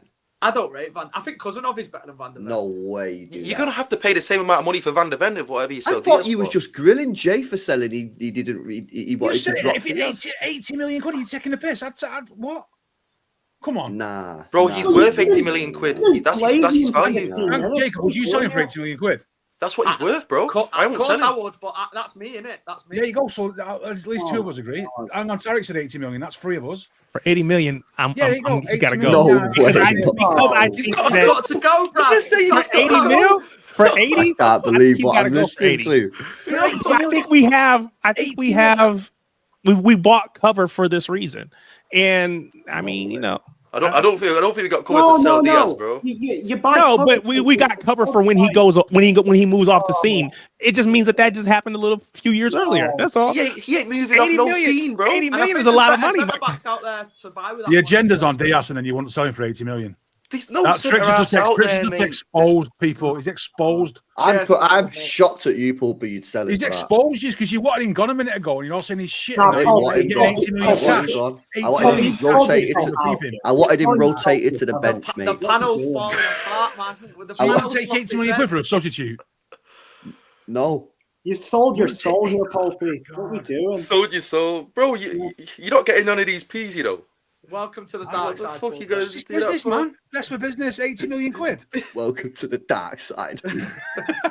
It's nice over here. I'd keep him, but for 80 million, I'm saying see you, pal. No. Not Nah. really. What? 60? No, 80, yeah. Come on. Danny, tell me you wouldn't sell him. What are we doing here? Yeah, big up Danny, Look at the man. market as well. Bro. Look at the market as Yeah. well. You're not getting someone good for 80 million. So You got that's Everton. 3v3 then. Hang Isn't on, it? Is Kusenov better than him? Is Everton Kusenov better than him? He plays 10 games a season. Kusenov has a high ceiling, Pulpy. He has a high Right, so ceiling. Kusenov cost 30 odd million, and then you're Oh not my willing to sell God. Dias, who in a season's Come time. on. wouldn't be the Kusenov same. ain't worth 30 million anymore, mate. Kusenov is worth about 60 to 80 as well. Diaz is a solid player, Pulpy, that's prem proven at this level. Why would we sell him? I'm a fan. I'm a fan. Why? I don't understand. No. it. Hey, Paul, you're everyone's got a joke, price, mate. lad. You're a joke. Everyone's got a price, and that is the price. Oh. So okay, so let's just How say dare this: you drive if you this Diaz if you hate wouldn't Pulpy? if you wouldn't get rid of him for 80, there is a, like Pulpy said, Yeah. everybody has a price.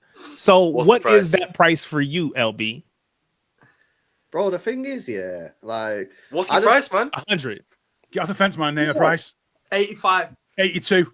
I'd sell him for 90. I'd want him to be the most expensive defender. So it's in not world even that football. much more then. That I'd sell it for 100. You know, in FIFA career mode, where there's a button that says reject all offers to allow people. Yeah. No, Six Nah, years, I mate. was just What shocked. about- I was just shocked at Pulpy then saying he'd sell him for 80 mil. I was No, just no, like, no. You just said 90. What? No. It's And, 90. and I have a bone to pick with the chat. The chat were saying get Jacob off the panel. Now they're all putting prices in, selling them. What are we doing? Yeah. Chat's see. fucking The below. chat, the Yeah, you chat. see, the agendas come out, don't they? No, Agendas Pulpit, can't- why I'm surprised at you is because I'm reluctantly selling him. You're like driving to the fucking airport and all that. Minutes yeah. after saying that he's fucking mega and he wouldn't sell him for nothing. Oh, He my- keep Hey, him no, He's on. doing no, a Harry Kane no, and I'd what's keep his name, him. Benjani, innit? Harry, Yeah, no, not Harry Kane. I'd be really Harry sad Redknapp. about it, taking him there. I'd probably shake his hand and give him a hug and say, cheers, mate. You'd be thanks, sad but- at taking him there. Well, I say it's business, man. 80 mil. What we can do with that? Yeah, come on. Why What Bastoni can you do with that, bro? That's the question. Why What the Bastoni with Van that? der Ven. But Van der Ven plays on the left, doesn't he? Yeah, him and Kusenov, they're both fastest defenders in world Oh, football. but now Kusenov's all right to play. Yeah, we can play. Hang on, I said he can play instead of Diaz. I'm not happy with I think Diaz is better than Van der Ven. So, what you know what I mean? Yeah, I think Quite Diaz that. is better than Van der Ven. You know what? Imagine locking You know down what? the world football with him. I so actually centre back. might think Diaz is better than Van der Ven, you know. Go on, Jay. And that's Go on, Jay. He's Oh, back. this is such a weird He's back. conversation. You and back. Pulpit just swing we're one way selling to the Diaz. Swingers, you know. Someone who's in a team that's conceded 51 Premier League goals. What are we doing? Yeah. I Oh, can't my wait God. for the Give him 30 comments. mil then, I you can't see. wait for the comments, man. This is going to be People, no, people need to get off FIFA. People need to get off FIFA. You're signing Van der Ven because he's got 85 pace in FIFA. Get out of And here. he's got dead hamstrings, isn't it? That's facts as well. Oh my God, guys. He'll play about 5 games in a row and then he'll go. He's like John Stones, mate. Yeah. Nah, that's crazy. Let me go to some of the super chats, man. Big up Tricks, man. Fucking hell. That was a good super chat, bro. He also says, no way you guys wouldn't sell 80 mil and buy I Bastoni. said Bastoni, yeah. Well, he conceded 3 tonight. That good. You know what? Yo, how did that game go, bro? I'd do it and I'd turn my Uh, Xbox off. It's not First, first 20 minutes Inter on top, and then AC Milan just did a madness. Reinders, bro, in that midfield, he's a good player, you know. Bro, this guy, man, I love him, you know. Yeah, it's the first day today that I properly watched him. I was like, right, I'm watching this guy, and like the way he moves the ball, carries it, man. He's Wow. a very, very good player. Got the third goal he scored as well. He scored a goal. The finish, man, was a brilliant finish. He looks like a proper good player. Bro, I'd love I to can see. see why. Is he? I know you've been talking about getting an all-arounder.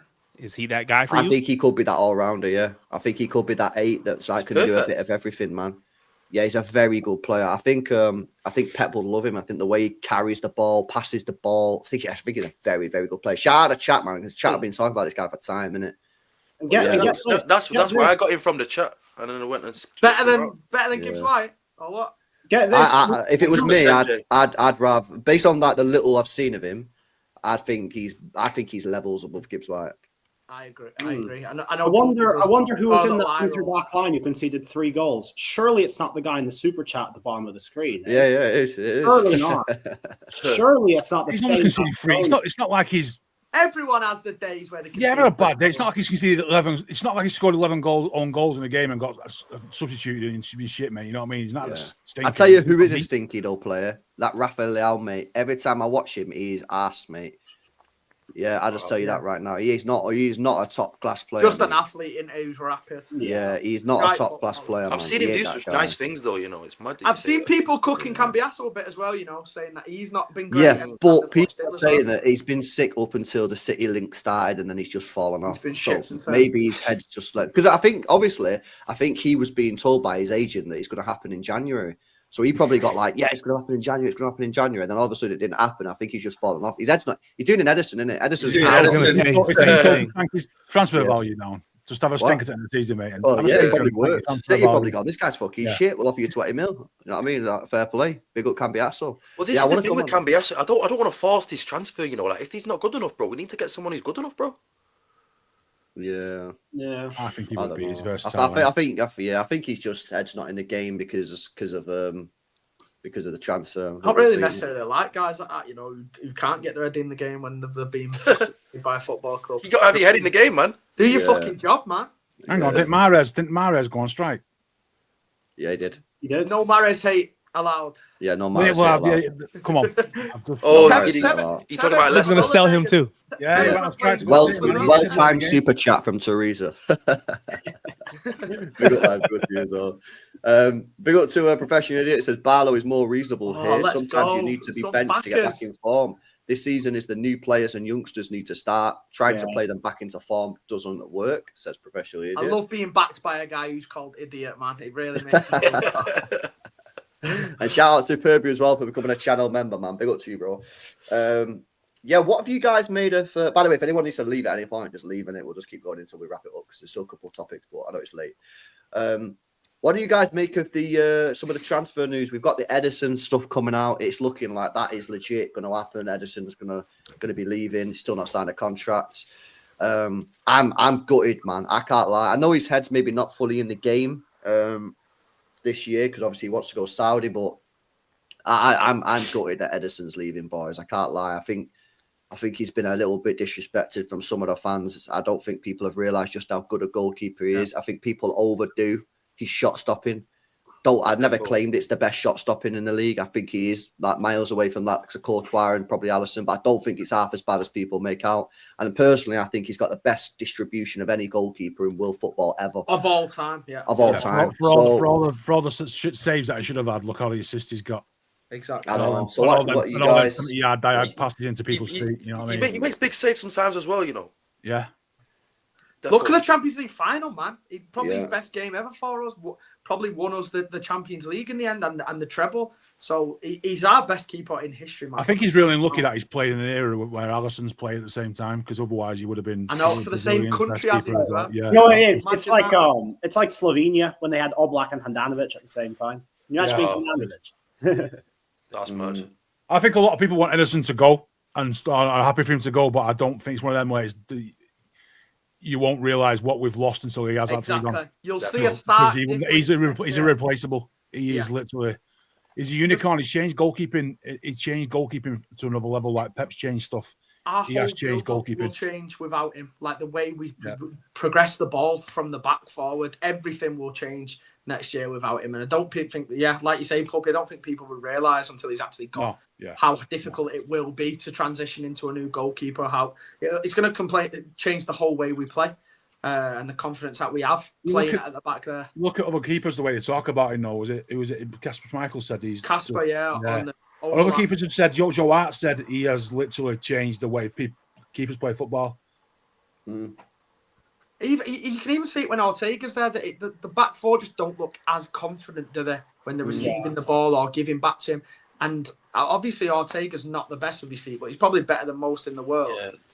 The thing is with Edison, what he gives me is like it's like having another outfield player in it. So like when someone's got the ball, like a defender or something like that, they know they can trust him. They don't have to think twice about giving him the ball, even under pressure as well, which is the maddest thing.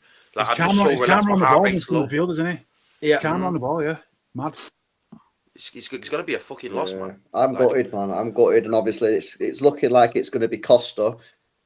He was one of the two that was the top of the list on the data. I'm actually warming to him a little bit, you know. LB, like give us some positives, man. Go on, give us some positives. Since we got that, obviously the rumored links where it's looking like it's pretty much a done deal near enough sooner or later. Obviously, I'd looked at him a bit more and that a bit closer, and I've seen what he offers, bro. And I'm like, I think, you know what? Obviously, he's quite young as well. He's like 26 or something, something like that. I'm thinking like, maybe this guy could actually come in and be a good keeper for us. To be honest, a bit of faith in him. I think for me, obviously, I've only seen him a few times, right? Obviously, I probably watched him for Portugal, but I don't really remember. Apparently, he had a sick Euros. This is what he did as well. A lot of the highlights I was watching was it them Euros as well, bro, doing madnesses, and he can save penalties as well, you know. Yeah, his penalty record's pretty good. Listen, I think for me, I think he's a decent keeper, but I do obviously it does appear that he probably does have a bozo in him. But then you could say Edison's had a bozo in him. So, but Edison's bozo comes with something that no other keeper in the world gives us. Do you know what I mean? If Costa's not going to bring that to our game, then there's no point us having the bozos, is it? Because he's not bringing the positive sides of risk. Do you know what I'm saying? I don't want a keeper there who's supposed to shot stops and he's making mistakes every week. I'd rather have one that's going to get us assists and play us out from the back and then make the odd error here or there. So this guy can supposedly do that, though, innit? He supposedly could play out for the back, bro. It'll be a while before we get. I just don't. It's one of them. I just don't look at how United struggled to replace Schmeichel until they got Van der Sar. I just don't think the next keeper through the door is going to be the replacement. I think it's going to take time to find somebody else. Yeah. So is bringing in Costa, is that better than just sticking with Ortega? I think it is. Find the right person. Because at least Ortega's a known. It's like the devil you know versus the devil you don't. We know what Ortega's going to give us, good, bad, or indifferent. We know it versus paying for this other guy to come in and you're I not think you've got to roll the dice, Tarek, because for me, Ortega's not good enough to be a number one goalkeeper. I think Costa's very fucking Claudio Bravo, me, you know. That's who he reminds me of. He's definitely not going to be that I bad, feel bro. like he backs himself with his feet, obviously like Bravo did, and he's just not that guy. That's who he reminds me of. And obviously with his shot stopping as well, it just seems very clumsy and like he's just got that stinker in him. He can obviously. I'll tell you what we'll have to do, Jay. Yeah, we're going to have to get on our radio over there. And we're going to have to start watching games, bro. That's the only way we're going to find out, innit? Like, I'm going to try and make myself watch every Portal game. I'm going to watch him. I'm going to watch him. Watch him, bro. I'm going to they're on. They're already checked. I've already checked it. They're on this Saturday, but I'm not here, so I'm not going to do it. But then next Friday, if I'm not going out, they're playing on Friday, on 2nd of May. So if like I say, if they're not doing anything, I'm going to go watch them on Sky. We play Friday, 2nd of May. We play Wolves on that. Oh, for fuck's sake! Friday night. Yeah. What are the chances of that? Is it a different time or what? That threw me off. Friday night. When's the last time we played on a Friday? I don't even remember playing on Friday night. Spurs in the Cup last season was a Friday. It's like, there's got to be a night out after and then the Newcastle game where Ferran Torres scored a hat trick was on a Friday as well. How the fuck does this guy remember that? That's crazy, man. The guy remembers what days the game was. It's because I had a class when we were losing. And I remember getting a pop quiz that day, and I did so badly on it. And I came out. He's got one of them. So I came out. We started winning 4-3. I'm like, okay, you know what? Not a terrible day at the end of the day. We won the game. One of them gifted brains in it, Danny, man. Like in some areas. Yes. I can never believe that you ever failed a pop quiz, Danny. I've refused. Yeah, I know. That is facts, bro. He's like that guy out of Suits, man. The guy with the memory in it. Oh, what's his name now? It's not Michael, is it? It's not Harvey. Harvey's the main. Mike. Mike. Yeah, Mike Ross, isn't it? Mike, yeah. Mike Ross. Mike Ross, man. Yeah, big up Mike Ross. He's a legend, Mike Ross, man. Yeah, shout out Mike Ross, man. Big up to him. Big up to Sir Million says, yo, Carizio. I didn't realise they were playing. I've just put it on the TV. Now I'm watching it now. They're losing, yeah. Yeah, I see it, yeah. Carizio just cut Velez in the San Antonio game. The opposition team's badge looks like the Brazil national team's badge, but off the wish. Yeah, I've just stuck it on, man. My Argentinian ballers. There he is, Carizio. Another one that's going to be in the fucking Is this a panel watch along? Is that what this is now? They've got Montoro on the bench as well. Carizio's a fucking baller, man. He's such a good player. He had a good tournament. Shout out to Trix as well. Says we conceded 4 against Spurs at home. Danny, shameless. Yeah. Well, you tried to come and cook me. Dias didn't play in that game, so you've just thrown. You've just thrown £2 into the. Who was the centre backs, Danny? It was Stones and someone else, but it wasn't Dias. Stones, fucking hell. Stones was at the back 4. It's almost like he's not all that. That. One where Stones got injured. They brought on Aké at halftime. My ball of company will never get beat like that. Stones was injured though, innit? That's the problem. I remember they had a shit but centre back pairing as well. It was proper makeshift. Yeah, it was Ben Davies and it not. Oh fuck! Who was it now? Was it that Dragusin? It was Dragusin. Oh, Dragusin. Dragusin. Yeah, it was Dragusin. And the year before it was fucking Emerson Royale when it was 3-3 as well.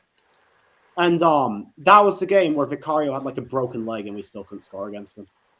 Despicable, man. Let's not bring that game up, actually. All right. Anything else, boys? Any other topics? I want you to show the tweet of Danny's when he's been time traveling, talking about. O'Reilly left back. O'Reilly left back. I'm maddest bit of time traveling from Danny. Danny's a crazy guy, man. Where's this time traveler? Yo, bro, he's got 1.4k likes, man. What the fuck? I know. Yo, chat. Look at this, guys. Look how much of a madness Danny is, man. I told you he's got a gifted brain, you know. Wait, I'll bring it up on the screen. There it is. Look at this, guys. Danny, in March 2023, which is over 2 years ago, tweeted Nico O'Reilly left back era. Did he not mean Lou Brown era? No, but it's so weird. It's so weird, right? Because crazy, that game, I looked up what game it was. That game wasn't on City Plus, so I don't know why I even said that. Because the left back that day got sent off, but there were 10 other players on the pitch I could have said go play left back. Why did I say Nico O'Reilly? Danny, you're just grok, mate. Well, I can't explain it. I can't. And that's what makes it incredible. Time travel confirmed. Telling you, he's been. That's crazy. Yeah. Off Been to here who? already. Yeah. Off to who, mate? Travelled at the speed of light. That is mad, bro. That is actually fucking crazy. I just don't get it, man. I don't understand how you said that back in the day. That's actually wild. All right, cool. Anything else, boys? Any other topics? Have we covered everyone that needs to be covered today? Well, you're kind of clickbaiting because this is Gibbs-White and Wirtz in the title. We haven't talked about either. Oh shit! Oh, Yeah, true, fucking yeah, hell. true. So basically, Clickbait, you know. apparently, Doku, One or the other now, innit? Supposedly. yeah. So this is what we've been told of all this time. It's like it's Wirtz and Gibbs-White, yeah. But now apparently, Doku is coming out saying, "Nah, it's not. It's one Because they or both the want other." McAtee. It's one or the other, man. So It can't be Gibbs-White then, bro. Get Jesus Gibbs-White Christ. binned off if it's one or the other. There's no way we're going for him over. It's not even a question if it's a one or the No. other. It really just says, hey, we want Wirtz, and if we don't get Wirtz, then we have to get someone. So spin the globe and just let it land wherever it lands. Okay, yep, Yeah. it'll be Gibbs-White. That's crazy. That's not even a. It's not even close. And this is coming from someone who is so bored of talking about Wirtz. Just bring him Yeah. in. Like, I can't be bothered anymore. Gibbs-White's not a Kevin De Bruyne replacement, is he? He's not really got that creative fuck? spark in him. He's obviously good at driving the ball, winning the ball back, but he's not that who can bang one in from 25 yards and create something out of nothing. Do you know what I mean? We need the guy with the spark, man, who can get us a goal from That nowhere. maverick, innit? Yeah, exactly. And if we're replacing our best player in history, man, it's got to be the best option out there. So it's got to be yeah, Wirtz. there was some news about Florian Wirtz and his father. I'll put it up on screen here. This is what it says here. Can you guys see that? Yeah. Yeah. Yeah. So it says Florian Wirtz's father and agent Hans Wirtz can very well imagine his son joining FC Bayern, but for that first needs the player's approval. So it sounds like Wirtz hasn't. It's all down to Wirtz, bro. It's all got down to his where head. he wants to go. Because clubs will obviously want him. The coach of the club. That's huge, that for us. His dad needs ironing out. He needs to shut his mouth and let his son get on with his life. That next bit, LB, the 21-year-old is said to be basing his decision primarily on the coach of the club he will join. Now, you telling me that if you're That says a lot about Pep Pep, doesn't it? Guardiola... Don't talk to LB about company. He backs company. This is why over anyone. that's why I had that No, deep no, sigh. no, There's no question that Pep is a better manager, and I would Come want on. Wirtz to come here. And so in that scenario, company doesn't line up. And company's still a couple years off before I think LB and or I would want him to come this direction. Yeah, 100%, man. Like, if this is true, then it's City or Real Madrid. Yeah. Yeah, I'm because sorry, it'll be Bayern, Xabi but, like, Alonso at Madrid. As much as I rate company, yeah, like, bro, if you're telling me you're gonna make your decision based off of the manager, you ain't picking company over Pep. You might pick Alonso over Pep just because you've worked with him, and obviously Alonso's, done all right there. Do you think the rumours are true though that he actually spoke with Pep? Like, is that true? Because if that's true, then I there's do a lot think to be said for that yeah, as well. Yeah, I do think he spoke with Pep, bro. Yeah. Like, why would you even speak to him, innit, if you're not interested, bro? Do you know what we need company to do? We need to cut to the company to get Wirtz in a meeting and say, listen, mate, I'm going City in 2 years anyway. So just go over there now. We'll pretend that we're trying to sign you at Bayern. Go City now, and I'll see you there in 2 years when Pep retires. I'm holding on to the thought that Pep's going to stay, bro. Extend forever. I think he's going to extend, bro. For sure. I hope he does. But we've all You see the got way to he come to the celebrated yesterday? realisation- You get me? This guy loves this club, bro. I know. I don't think he's going me. He might not, especially if they get a load of young ballers, because then I'd through, and he's like, yeah, because you look at like Fergie, when he left United, he left him with a shit. He probably look at that team and gone, this team's shit. Like, how the fuck have I won this league? Like, Van Persie's in his 30s, Rooney's fucking in his 30s. Like, they're all like, he probably thought, nah, like, imagine if like Pep gets like fucking Wirtz, his Foden comes back, Rodri's only 29, 30, he's got all these ballers. He's probably like, I'm not letting a new manager. Well, you'd be stupid to walk away, wouldn't you? If he was like, if you weren't really still enjoying it, you'd be stupid to walk away with that squad. Yeah, I'd be like, fuck that. Letting company come in here and just start spamming Premier Leagues, and like everyone then downplays my thing. You know what I mean? Like, it's like a slot, isn't it? Like, everyone's talking about Klopp now at Liverpool, saying, oh, was Klopp really that good because Slot's won it in his first year? Like, that's because he's got a fucking sick team. He's got Van Dijk, who's a fucking mega centre back, and he's got Salah. So it's like, yeah, if I was Pep, I'd be like, not leaving this team, letting a new manager. Not even that impressive. I mean, Conte won it in his first year. Look what happened to him. Pellegrini won a double in his first year, didn't he? Yeah, exactly. Yeah, Ranieri- that Pellegrini. I also think Slot's a great manager as well. I think, to be fair to him, I he's think Slot is a been good decent manager. I do think Pellegrini's first year is a mad underrated season Underrated. because you know what as well? We actually played sick football. We that did. year We as did well. play football. Coming was off how shit we were the season before, though, as well. Yeah, with Mancini, it was so good to watch, man. We just got the ball forward. It was very Kloppy style, really. It was very Klopp style. It's got get the ball forward, but we were fucking ruthless, and we did a double as well in his first season. So a mad underrated team. Do you think if we didn't get Pep Guardiola, do you think we would have kept Manuel Pellegrini for longer? I think that last year was a bit shit, but you don't know how much. I think that last year was a product of knowing that Pep was coming. I think we would have kept him. I don't know if he'd still be here, obviously, but I think we would have kept him a little bit longer for sure. He was an absolute dinosaur as well, wasn't he? He's older. He's still going now, isn't he? He's still going. But you don't He's doing very well you at don't want Real some Betis. decrepit old man on the sideline, do you, for the next 10 years? He also got us to a Champions League semi-final, by the way, which we were well unlucky. You know. Yeah. Remember? Don't remember when Pardew called him an old Yeah. on the sideline. Pardew's got anger issues, though, man. Do you remember Pellegrini actually used to get stuck in? Was it Pardew that he was like pushing and that? Yeah, and he called him old CUNT. You remember when Pellegrini was at West Ham very briefly? Yeah. So you didn't. I even forgot Zabaleta went there. You know. Remember? He did, yeah. Oh shit, Yeah, Zabaleta and Joe Even Hart. Nasri as well. Remember Nasri? Nasri as well. Nasri went to like Sevilla, then we. Oh, yo, did you man hear about actually just before the stream? Actually, I think it was that Villa have holding talks with KDB. KDB, yeah, I seen that. I was in the I title. did You see deleted that. it from the title. No, I deleted it because I couldn't be arsed speaking about it, man. But all right then. Only because it's fucking sad, bro. It depresses me, innit? So go on, you brought it up. Nah, fucking hell, but I don't want to talk about it much longer, innit? I just brought it up, bro. I don't necessarily want to talk about it. But... That kind of caliber of Premier League club is slightly more acceptable than, say, if you went to your Liverpools or your Chelsea. You know what it is as well? It's because if he was going to go there, he can stay in Manchester, can't he? He can exactly. By the way, if he does go to Villa, that means that the club legit didn't offer him anything because there's no way Villa are going to pay him 400 grand a week. No way. Right. Yeah. So if he does, so the thing that I've been saying is like, because the way KDB mentioned it and spoke about it, right, is like, oh, they didn't even do anything. They just told me, nah. Well, what I'm saying, I think what probably happened, he's had informal conversations. He's made it clear that he wants 400k. City have then just gone, well, we're not going to offer you 150 because you don't want it, so we'll just not give you a contract. If he goes to Villa, that probably means that like we don't offer him anything.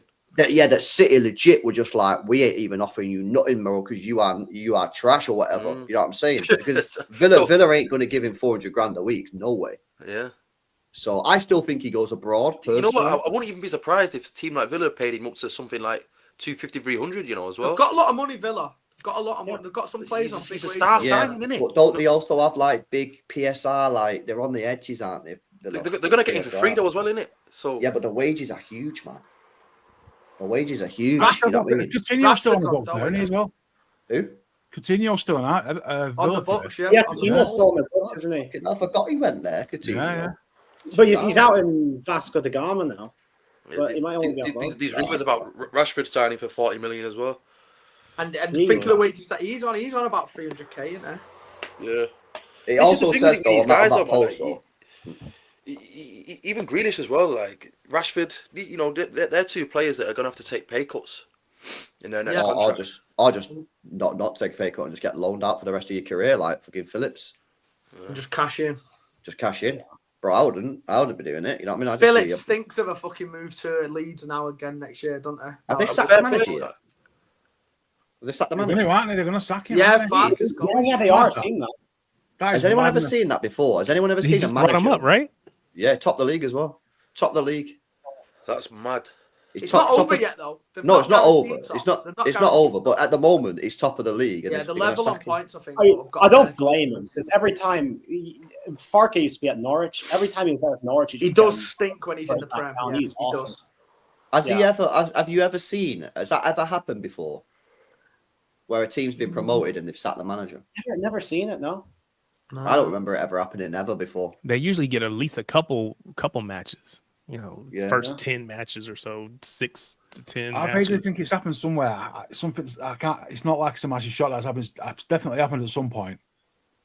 I don't remember. I kind of hear it because you want to move up, innit? Like it's like when For example, how many players do you see get let go, and then they try and sign better players? You probably want to get a better manager as well. Probably a smart thing to do. It's one of them. It's like, it sounds weird, but at the end of the day, if the board don't think this man is capable of keeping him in the league, then it's the right thing to do. You know what they're probably going to do? They're probably going to get some like young foreign manager. Darren Moore, didn't he get promoted and got fired? Was it? He was West Brom. That was West Brom. He was West Brom. He was a manager for West Brom when they beat United 1-0 with Jay Rodriguez goal. Didn't he get promoted and he got fired? I think he might have. No, he was an interim. I think he might have got sacked very early. They sacked. Was it Pulis? They had Pulis. It was something like that, wasn't it? I'm sure it was something like that. They had Gary Megson as interim, and then they had Darren Moore as intern. Who did they have that season? They had Pulis at the start. Can't remember. I think they got someone. Did Darren Moore not maybe keep him up when? No, Darren Moore got. Darren Moore got Sheffield Wednesday champion of the League One, didn't he? And then he got fired. Darren Moore came in after they got relegated. No, they were mathematically relegated. Then they beat United at Old Trafford. I remember he was manager that day. I'm sure he got sacked from Sheffield Wednesday when he got promoted. I'm sure he did. He was at Sheffield Wednesday though, yeah. Yeah, I'm sure it was. I'm sure somebody look on that. Someone Google that for us in chat. He got promoted with Sheffield Wednesday from League One, didn't he, to the Championship, I think. And got sacked. I'm sure he did. Is it? I remember 21-22. Scott Parker got Bournemouth promoted. Then they sacked him like 3 games into the Premier League season. That's not what because he ran his mouth. I've seen that Scott Parker's linked to Spurs now for next season as well. He used to play for them. Yeah, that's what I mean. So Burnley have got automatic promotion guaranteed now, aren't they? After they beat Sheffield United. Yep. Yeah. I've seen that Scott Parker's got big links to the Spurs job now. If Ange goes, if they don't. I've seen that stat where something like 14 out of the 20 or 24 teams in the Championship are managed by Premier League players, like ex-Premier League players. Oh, there was Rooney at Plymouth. He's gone now. Like whole 14 players. Jack Wilshere just took over at Norwich. Jack Wilshere. There's fucking so many of them. Aaron Ramsey, wasn't it? Their assistant. Because they have some Danish guys, their head coach. Yeah. Aaron Ramsey's Cardiff. James Morrison's at West Brom, isn't it? Bro, there's literally a whole list of 14 guys, Carrick's there, yeah. Lampard's still there now, isn't he? Lampard's at Derby, isn't it? Lampard's at Coventry. It's mad how like a year ago they were saying there's no British coaches and now there's fucking like 13 of them in championships out of nowhere. I think at our age it's like the first time you realise that players that you've actually watched have gone into managerial roles, whereas when we was younger, they was all like old players that our parents probably watched, innit? It feels weird now seeing all these ex-pro. Like Allardyce. When Allardyce was a manager, he was probably Tom Cleverley's at Watford. Tom Cleverley. Oh shit! Basically, what we were saying is here we're just a bunch of unks in it. You guys are the unks. We're all washed, man. I remember Peter Schmeichel signing for United, mate, as like a 23-year-old keeper, and now his son's about to retire. Oh yeah, that's literally what you're saying right there, Jay. Aaron Ramsey's interim at Cardiff now. Yeah, that's crazy. Let me do some of these chats, man. Yeah, shout out to Teresa says that's Gundo Jude Rice 2.0. It's not in a good way. Says Teresa. What's this about? Gundo Jude. I can't remember what maybe he said. the Wirtz. Is he talking about Reinders? Maybe it was about the Wirtz. Gibbs-White. Oh, maybe Gibbs-White. Gibbs-White, yeah. Or if we don't go for Wirtz, we're going to end up missing out like Jude and Rice. Oh yeah. That's what it means. Yeah. We can't downgrade. No chance. We can't fucking downgrade. We need a serious upgrade. Yeah. Big up to Teresa, man. Let us know if in the chat if that's what you meant, bro. I think that's what you meant. Big up Snoopy as well. Says Pellegrini said in an interview earlier this year that the board told him that when they hired him that he was a placeholder for Pep. Oh shit! No way. So they already knew when they got Pellegrini then that Pep had already agreed. That goes to show how far ahead this club looks. You know. Yeah, that's true. That is pretty hard for Bayern. Yeah, we were supposed to be getting him then right. He just sort of like went to Bayern, and it was like. I remember the time thinking, yeah, we're never going to get Pep now. That's it. Now he's going to be at Bayern for another decade. And then obviously that was probably the time when he said, you go there, do your 3 years, have a year off or whatever he did. And then we'll just have you after that, mate, and we'll find something in between. And they did, obviously. No, I think Bayern like proper gutted because like their fans didn't really take to him. They had a banner, you know. They had a banner. They didn't like him. The players didn't like him because the players obviously just, to be fair, when he first went? Yeah, they didn't like it because they just won the Champions League, innit? Yeah. Who was the manager? What was the guy called? That old guy. It was Jupp Heynckes, I think. Yeah, He won the Champions League. I think they won the treble. In fact, I think they won. Did they win the treble? Or they might have won the treble with him. They won the treble. No, he never won. He didn't win the Champions League. And basically, Job Heynckes won the treble, didn't he, his last season? I'm sure he did. He won the treble. He He won the treble. And then, so basically, because Pep come in and obviously changed the system, because obviously that's what he does as a manager, they didn't believe in it. And then that Real Madrid game, apparently the players went to Pep and said, listen, it was Cruz, I think. Cruz and Schweinsteiger, I think it was, went to Pep and said, listen, this system ain't working for us. Yeah. Let's change the system to what we did last year under Heynckes. So Pep went, all right, and you want to change the system? Change the system. So he changed the system. They got smacked up like 3-0 or something.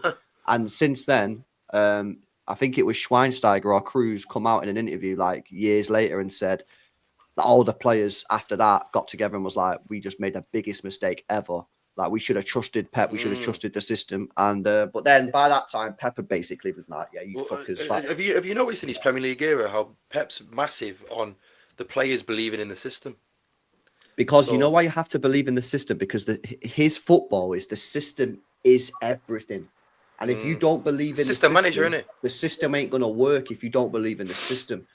And that's why it's like, it's so important that you believe in the manager, because, you know, otherwise, because when Pep's telling like the fucking Delph to invert into midfield, if some random manager's telling Delph to invert or Zinchenko to invert into midfield, the team's going to be like, what the fuck is he talking about? And it ain't going to work. But because it's Pep and he's done so much shit in his career, the players are like, all right, this is weird as fuck, but go on then, we'll give it a go. And then all of a sudden you win a couple of games. And again, it builds belief. Before you know it, you won 4 in a row, you've done a treble. We got a Centurions season with Delph at left back. So with Mangala playing games. So it's like, I just trust this dude. He knows what he's doing. Even when I, as a fan, watching him from my couch, is like, what is he doing? At the end of the day, I know he's there's a reason why he's Pep and I'm on my couch. And now he's got Delph on steroids at left back. So we're only going up. I know. Yeah. Do you remember that one instance, just in a Villa game, where O'Reilly's like the left wing and he bodied, like 4 guys. Do you remember that one? Yeah. That instance. And just I remember watching that, like, I had my hands on my head, bro, like, oh my God, what a monster. He is a beast. A tank, man. He's a big boy. Yeah. All right. Anyone else got any topics? Pulpy, you're the one that's normally like, I've got a question for you, right? Just one more thing, like Columbo. Here's a quick one. No, I think my soul's cleansed on the Dias thing. I think I've sort of like. No, your soul's not cleansed. You sold it. You sold your soul. I think I'm like happy with myself tonight. Happy with yourself. What's the chat saying, LB? I'm glad you're going to take the heat off me, Paul. Yeah, the comment section is going to be a bit of a roast to me, right? Where's Joe? Yeah. Where's Joe tonight, man? Hey, I'll take the heat. Joe must have got wind of the evidence, innit? In case anyone missed that, I'll take the heat this week. It's all right. So I was driving down the highway, and I was listening to the show, and I hear LB say, "Oh, he's got evidence. He's got receipts." I had to grab my phone and be like, "What is he doing?" I'm like, "Oh, he's got a printout." I'm like, "Wow, that's crazy." Look at the dedication for today, though, man. Look at that. Mine got the printer out, you know. That's a man of the match before you tonight, Steve. I can't lie. I'll give Joe the docu before we go. What's Steve's rating, LB? What are you giving him for a rating? What's my player rating, bro? 10 out of 10, man. 10 out of 10. You brought evidence to the show, man. Come on.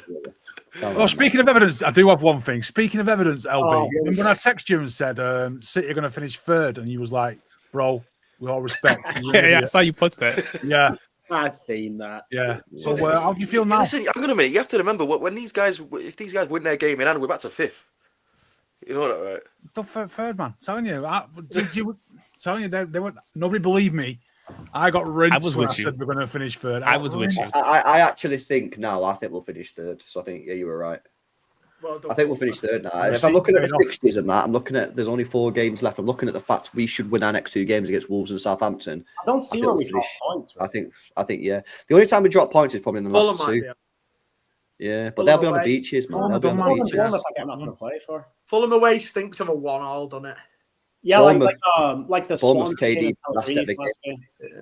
Like Swans and Andre Ayew. Yeah. Outside of Danny, is there everybody in the Manchester area? Yeah. Okay. Central Manchester, yeah. I can tell by Pulpy's accent that he's Mancunian. I'm gonna be in London the week of that final match. I'll be in London for that final day, which will be KDB's, potentially at least, his last match as a City player. So even if I can't make it to the match, I'm trying to find like a pub or whatever to watch. A boozer.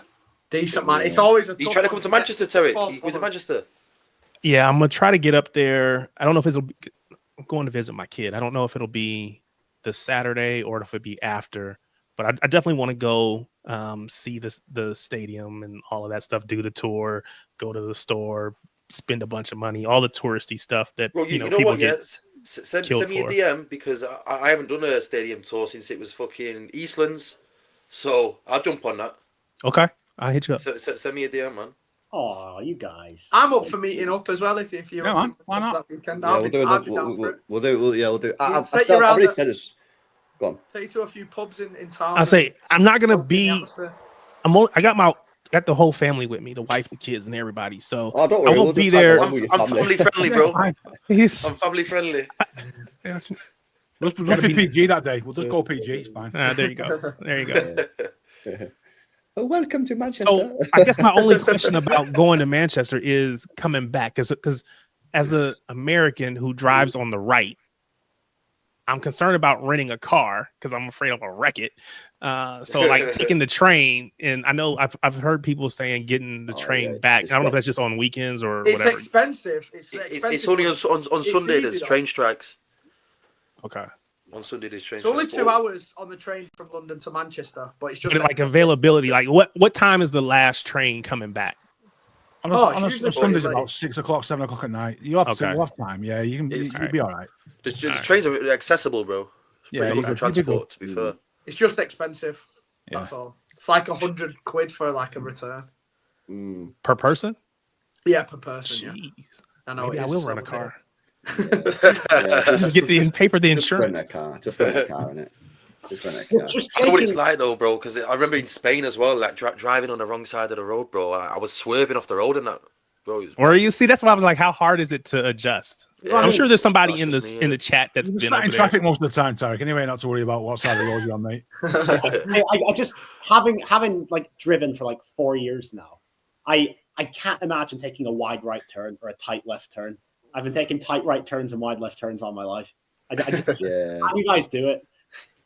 Speaking of driving, did you guys know that I had a car accident whilst I was on a driving lesson?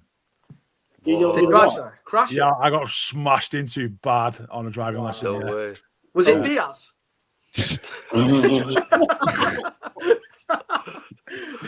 Yeah, I got rear-ended, mate. Some dickhead pulled his door open in the That middle of the road. I fucking had to clumsy brake. guy as well. Rear-ended people, man. Yeah, I got rear-ended, boys. He probably United Diaz fan, I came out- think. Diaz probably came out United of fan. park in the accident gone like, didn't touch him, mate. It was his fault. VAR. Yeah. No, that's crazy, man. Yeah, you all right though, isn't it? I got some bad whiplash, to be fair. Oh yeah, for the Okay, purpose of your yeah. claim. Yeah.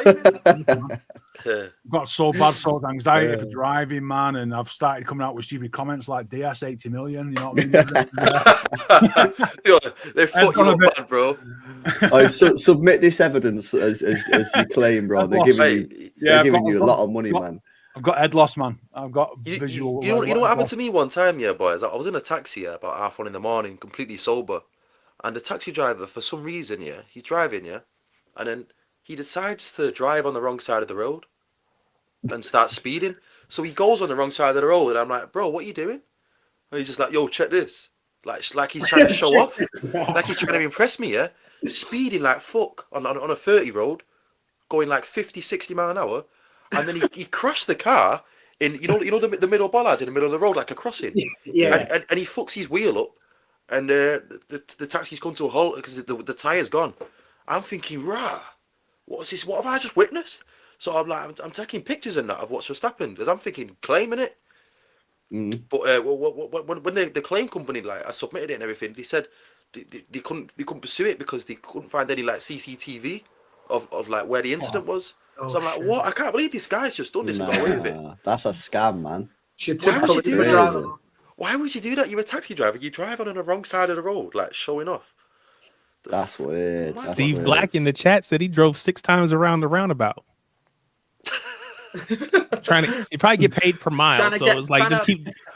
Tell you what, though, it's, you get into a job like that. The first thing you think to do is to drive normal. You know what I'm saying? To drive on the right side of the road is pretty important. I was tripping, I was just like, what am I seeing here?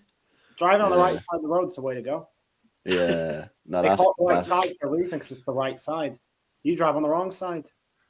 Yeah, I think we're right. Every time I go another country, it's fucking weird. I was in France a few months ago, and it was so weird, man. We're the only one that do that, though, Jay. I know, but we're the colonizers of the world. They do it in Australia and South Africa and whatnot. Do you know what I mean? They all have our language, so they better have our fucking cars as well. Do you know what I'm saying? Yeah, Cyprus drives on the same side as us as well. Cyprus, isn't it? Cyprus and Ireland. You know what? Cyprus is a place I want to go. No wonder you and Jay went there. You drive on the same side. Yeah. That was sick to be fair. Whereabouts in Cyprus did you go? We went Paphos that time for our mate's wedding. And we was there for 2 weeks for a wedding during COVID as well. So the hotel was empty and everything. Oh, yeah. It was COVID settings, man. It was sick. So sick. It was sick. Is that where the Ayia Napa is? It's a bit further up than Ayia Napa. I have been Ayia Napa, though, when I was like 18. Yeah. And that's sick as well. That pops off. Yeah. I couldn't go obviously, we're driving on the other side of the road, right? But do you ever find that when you're in like a foreign country that when you're walking on the left side, you walk into people? Oh, mate, when I went to America for the first time, I was walking up and down everywhere, mate, and just walking into people going, excuse me, get past it. I'm on the wrong side of the finger. Everyone's just got to go on the right hand side now. Yeah. I think that was that car crash, lad. Yeah. It's mad when you go somewhere it's really busy, you used to walking on like the left hand side. Like I was walking through a mall in America and I was just like, I'm walking to everyone here, man. Yeah. On the stairs, everything in the wrong place. That's bad. It's the crossing the road that sends me under as well. Like, in every other country, everyone waits for the green man, don't they? And in the UK, everyone just ruthless, man. No. You just run across.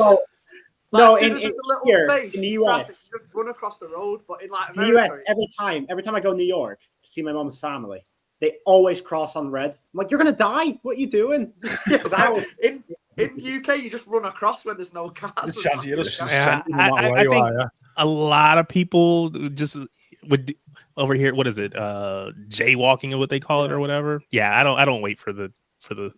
I've gotten older, so now I wait a little bit, but yeah, never used to. You'll fit right in Manchester. I jaywalk when I'm anxious. If I'm having a good day, I'll wait. No, you know what though? Yeah, I'm always in a hurry trying to get where I'm going. Yeah, got a problem. Just what you said before though about the stadium tour. Like I'm just thinking, I was literally. You remember Eastland's in it? Obviously, I think Stuart Pearce was it Stuart Pearce or someone. Probably Stuart Pearce, and literally when I did the stadium tour, that the manager's bench and everything, all the sponge was ripped off and shit. Like it was a shithole. Like it was before we got bought and that. Like I'd love to go and do one now. It's really good, though, isn't it? It's really funny. My brother works on the tours, right? And do you remember this, LB, last season? ITK. When, they got me and I took my nephew and my sister. We went into like a surprise tour that. Like families of the people who work there could go on, and we turned up and there was about 10 of us, and Bernardo Silva did the tour for us. I'd have to show you the video. So he walked us round and we were sat in the changing room with him. No wonder you glazed Bernardo Silva. I knew there was a reason. I know. But yeah, we was just talking to him for like an hour about like his favourite goals and stuff like that. Like it was sick. That's insane. Yeah, it was. So you've done all that and you've got an agenda against the Dias, who's his mate. Yeah, that's his mate, isn't it? Never against Bernardo. That's why I'd keep him, man. Yeah, that's crazy. Nah, definitely do it. You should try and do the academy one as well, innit? Yeah, they had both of them. It's both included, isn't it? I'd like to think so. You can either do just the stadium or you can do both. Yeah, not everyone's asked. So some people are not like that interested in like City or whatever. I'll have to see if I can hook you up, Tarek. There might be like this. You might be able to get you a discount or something. So you'll have to let me know when you come. What? Just Tarek? I can sort something. Yeah, and whoever else is going. Don't mess it up for me. As well, so I'll ask my brother. Yeah, I appreciate that. Yeah, I'll let you know for sure. Worries, man.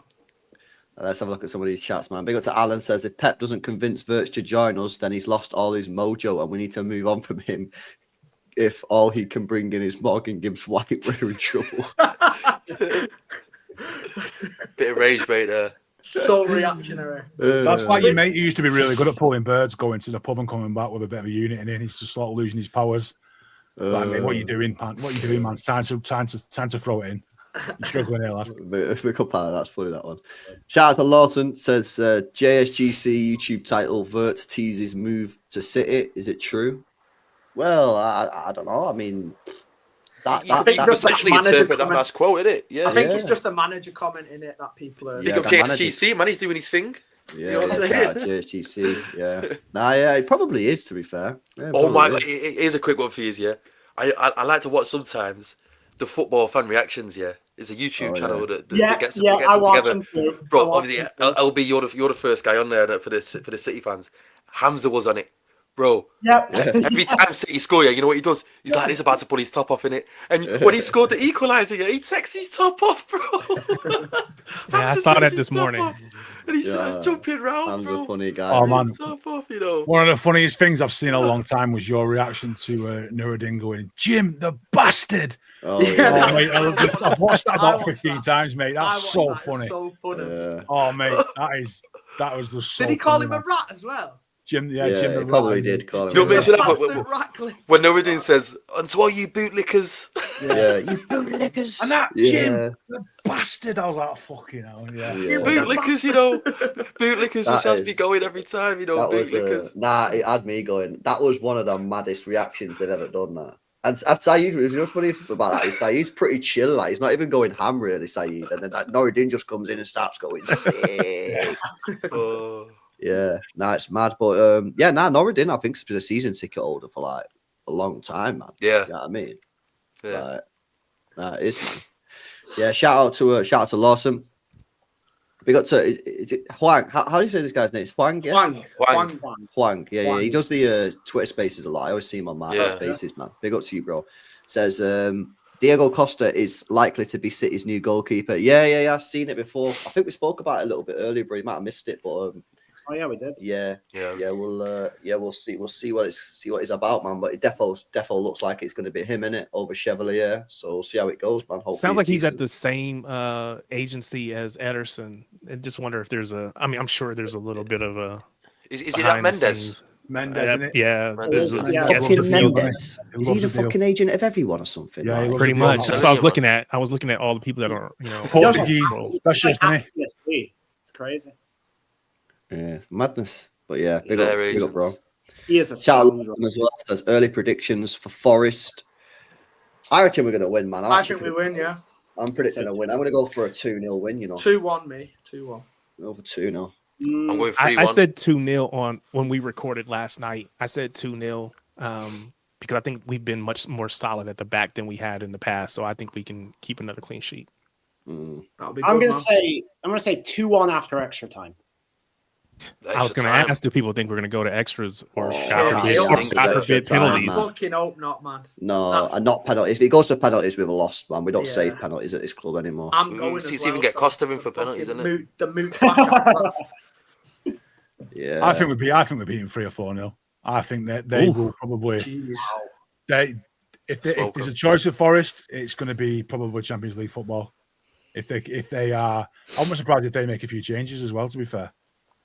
And they've struggled in the Premier League. Their focus is the Premier League now, man. Yeah, they step up, don't they? They might just throw in a towel. I think we need to take this Aina seriously, though, man. I really do, because like, for the sake of this English homegrown bullshit. Bro, I've been saying the same thing, man. Like, you know what I'm saying? He's been out the last few weeks, Great player. Bro, you're about to shell out 75 fucking million on Morgan Gibbs-White just because he's English. What the fuck is going on here, mate? Like, you know, right there. Oh, Aina's there, man. 15, 20 million. We will be there. You know what I mean? Like, I'm already there. I think he's solid, like as a rotational player. Maybe you get someone else in on top of it. I don't know, but I think he's a good player. Probably play right or left back as well. I think the thing is with a back four, the main thing is 2 reliable, solid centre halves, and then your fullbacks can get confidence from that. Then you know what I'm saying. So even Aina his game would step up. You know, if he's playing next to Diaz.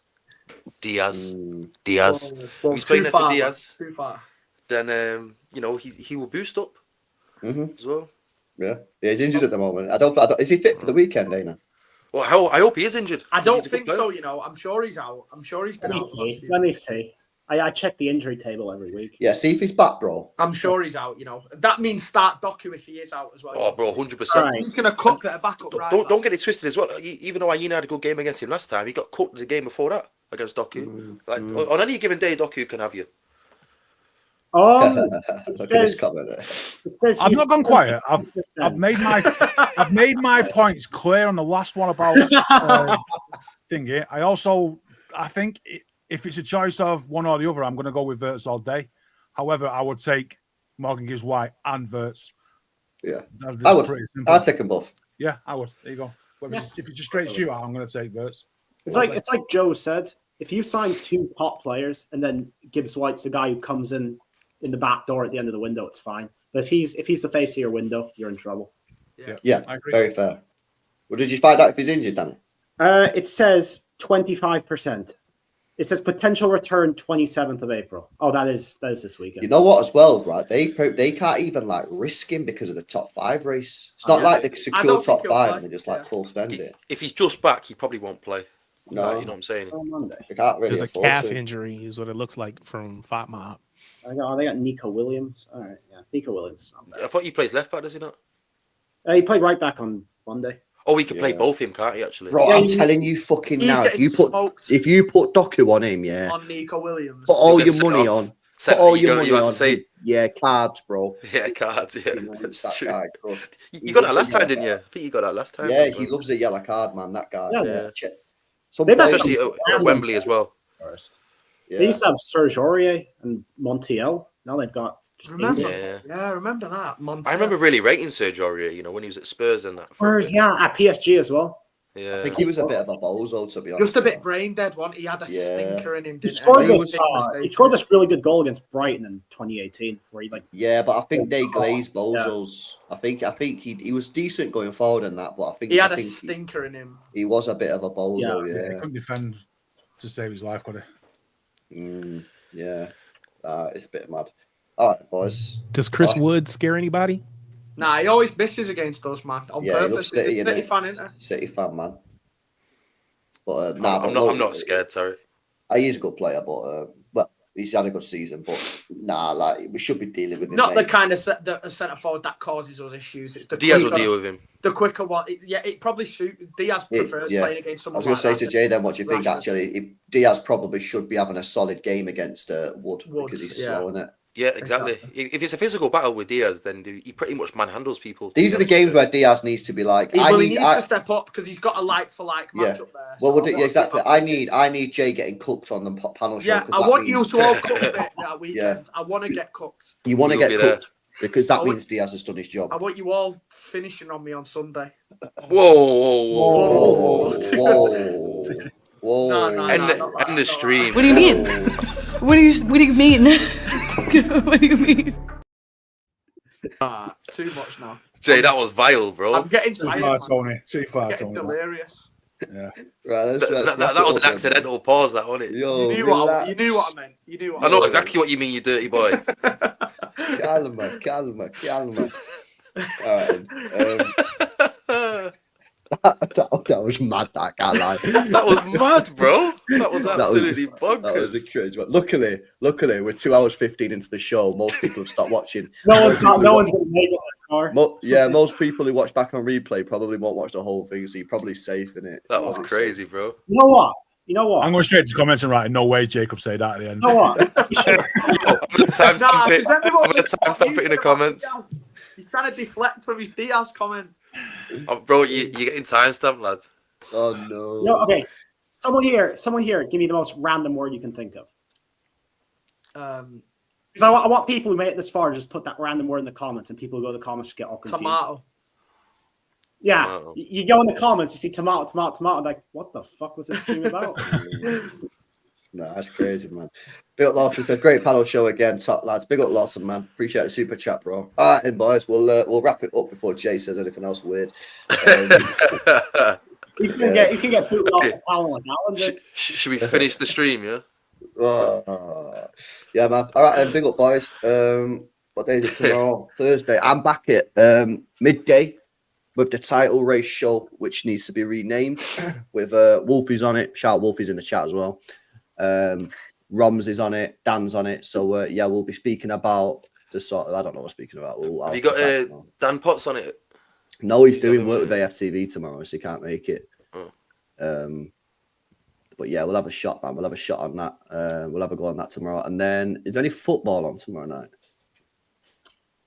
Don't think so. Does it know Europa League? Nothing, no? Nah. A couple of La Liga games, but it's a bit dead. Oh, but no, yeah. tomorrow's dead. Jeez. Shit, man. Yeah, a bit dead. Do you watch all the leagues, you, Danny? Well, I watch a lot. There's nothing tomorrow that's any good. I remember you saying, actually, when you was doing that watch along with LB, did you say, how many games did you say you see a week? Was it 10 or something? 10 a week. About 10 games? Because some days I watch 2 or 3. Some days I just won't watch any. It's respectable. Yeah. Are you going to watch the River Plate game in an hour?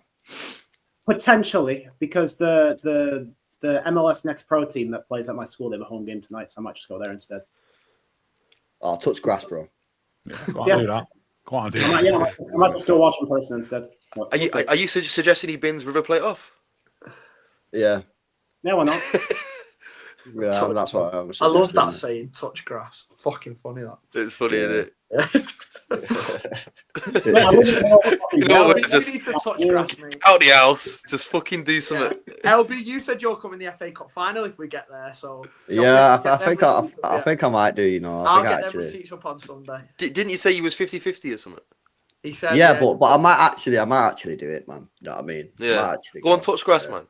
yeah, If come touch the I can grass. get a with me, ticket man. somehow, then I'll Come do touch it. my man. ass with me, bro. Fuck off. Oh, stop. Right, end it, man. I'm on 3%. Right. Big up to you guys, man. Mate, fucking hell. Smash the likes, make sure you For the guys best. subscribe, and we'll catch you in the next one. Peace out, people. Safe, Big up, boys. man. Yeah. Later. Big up.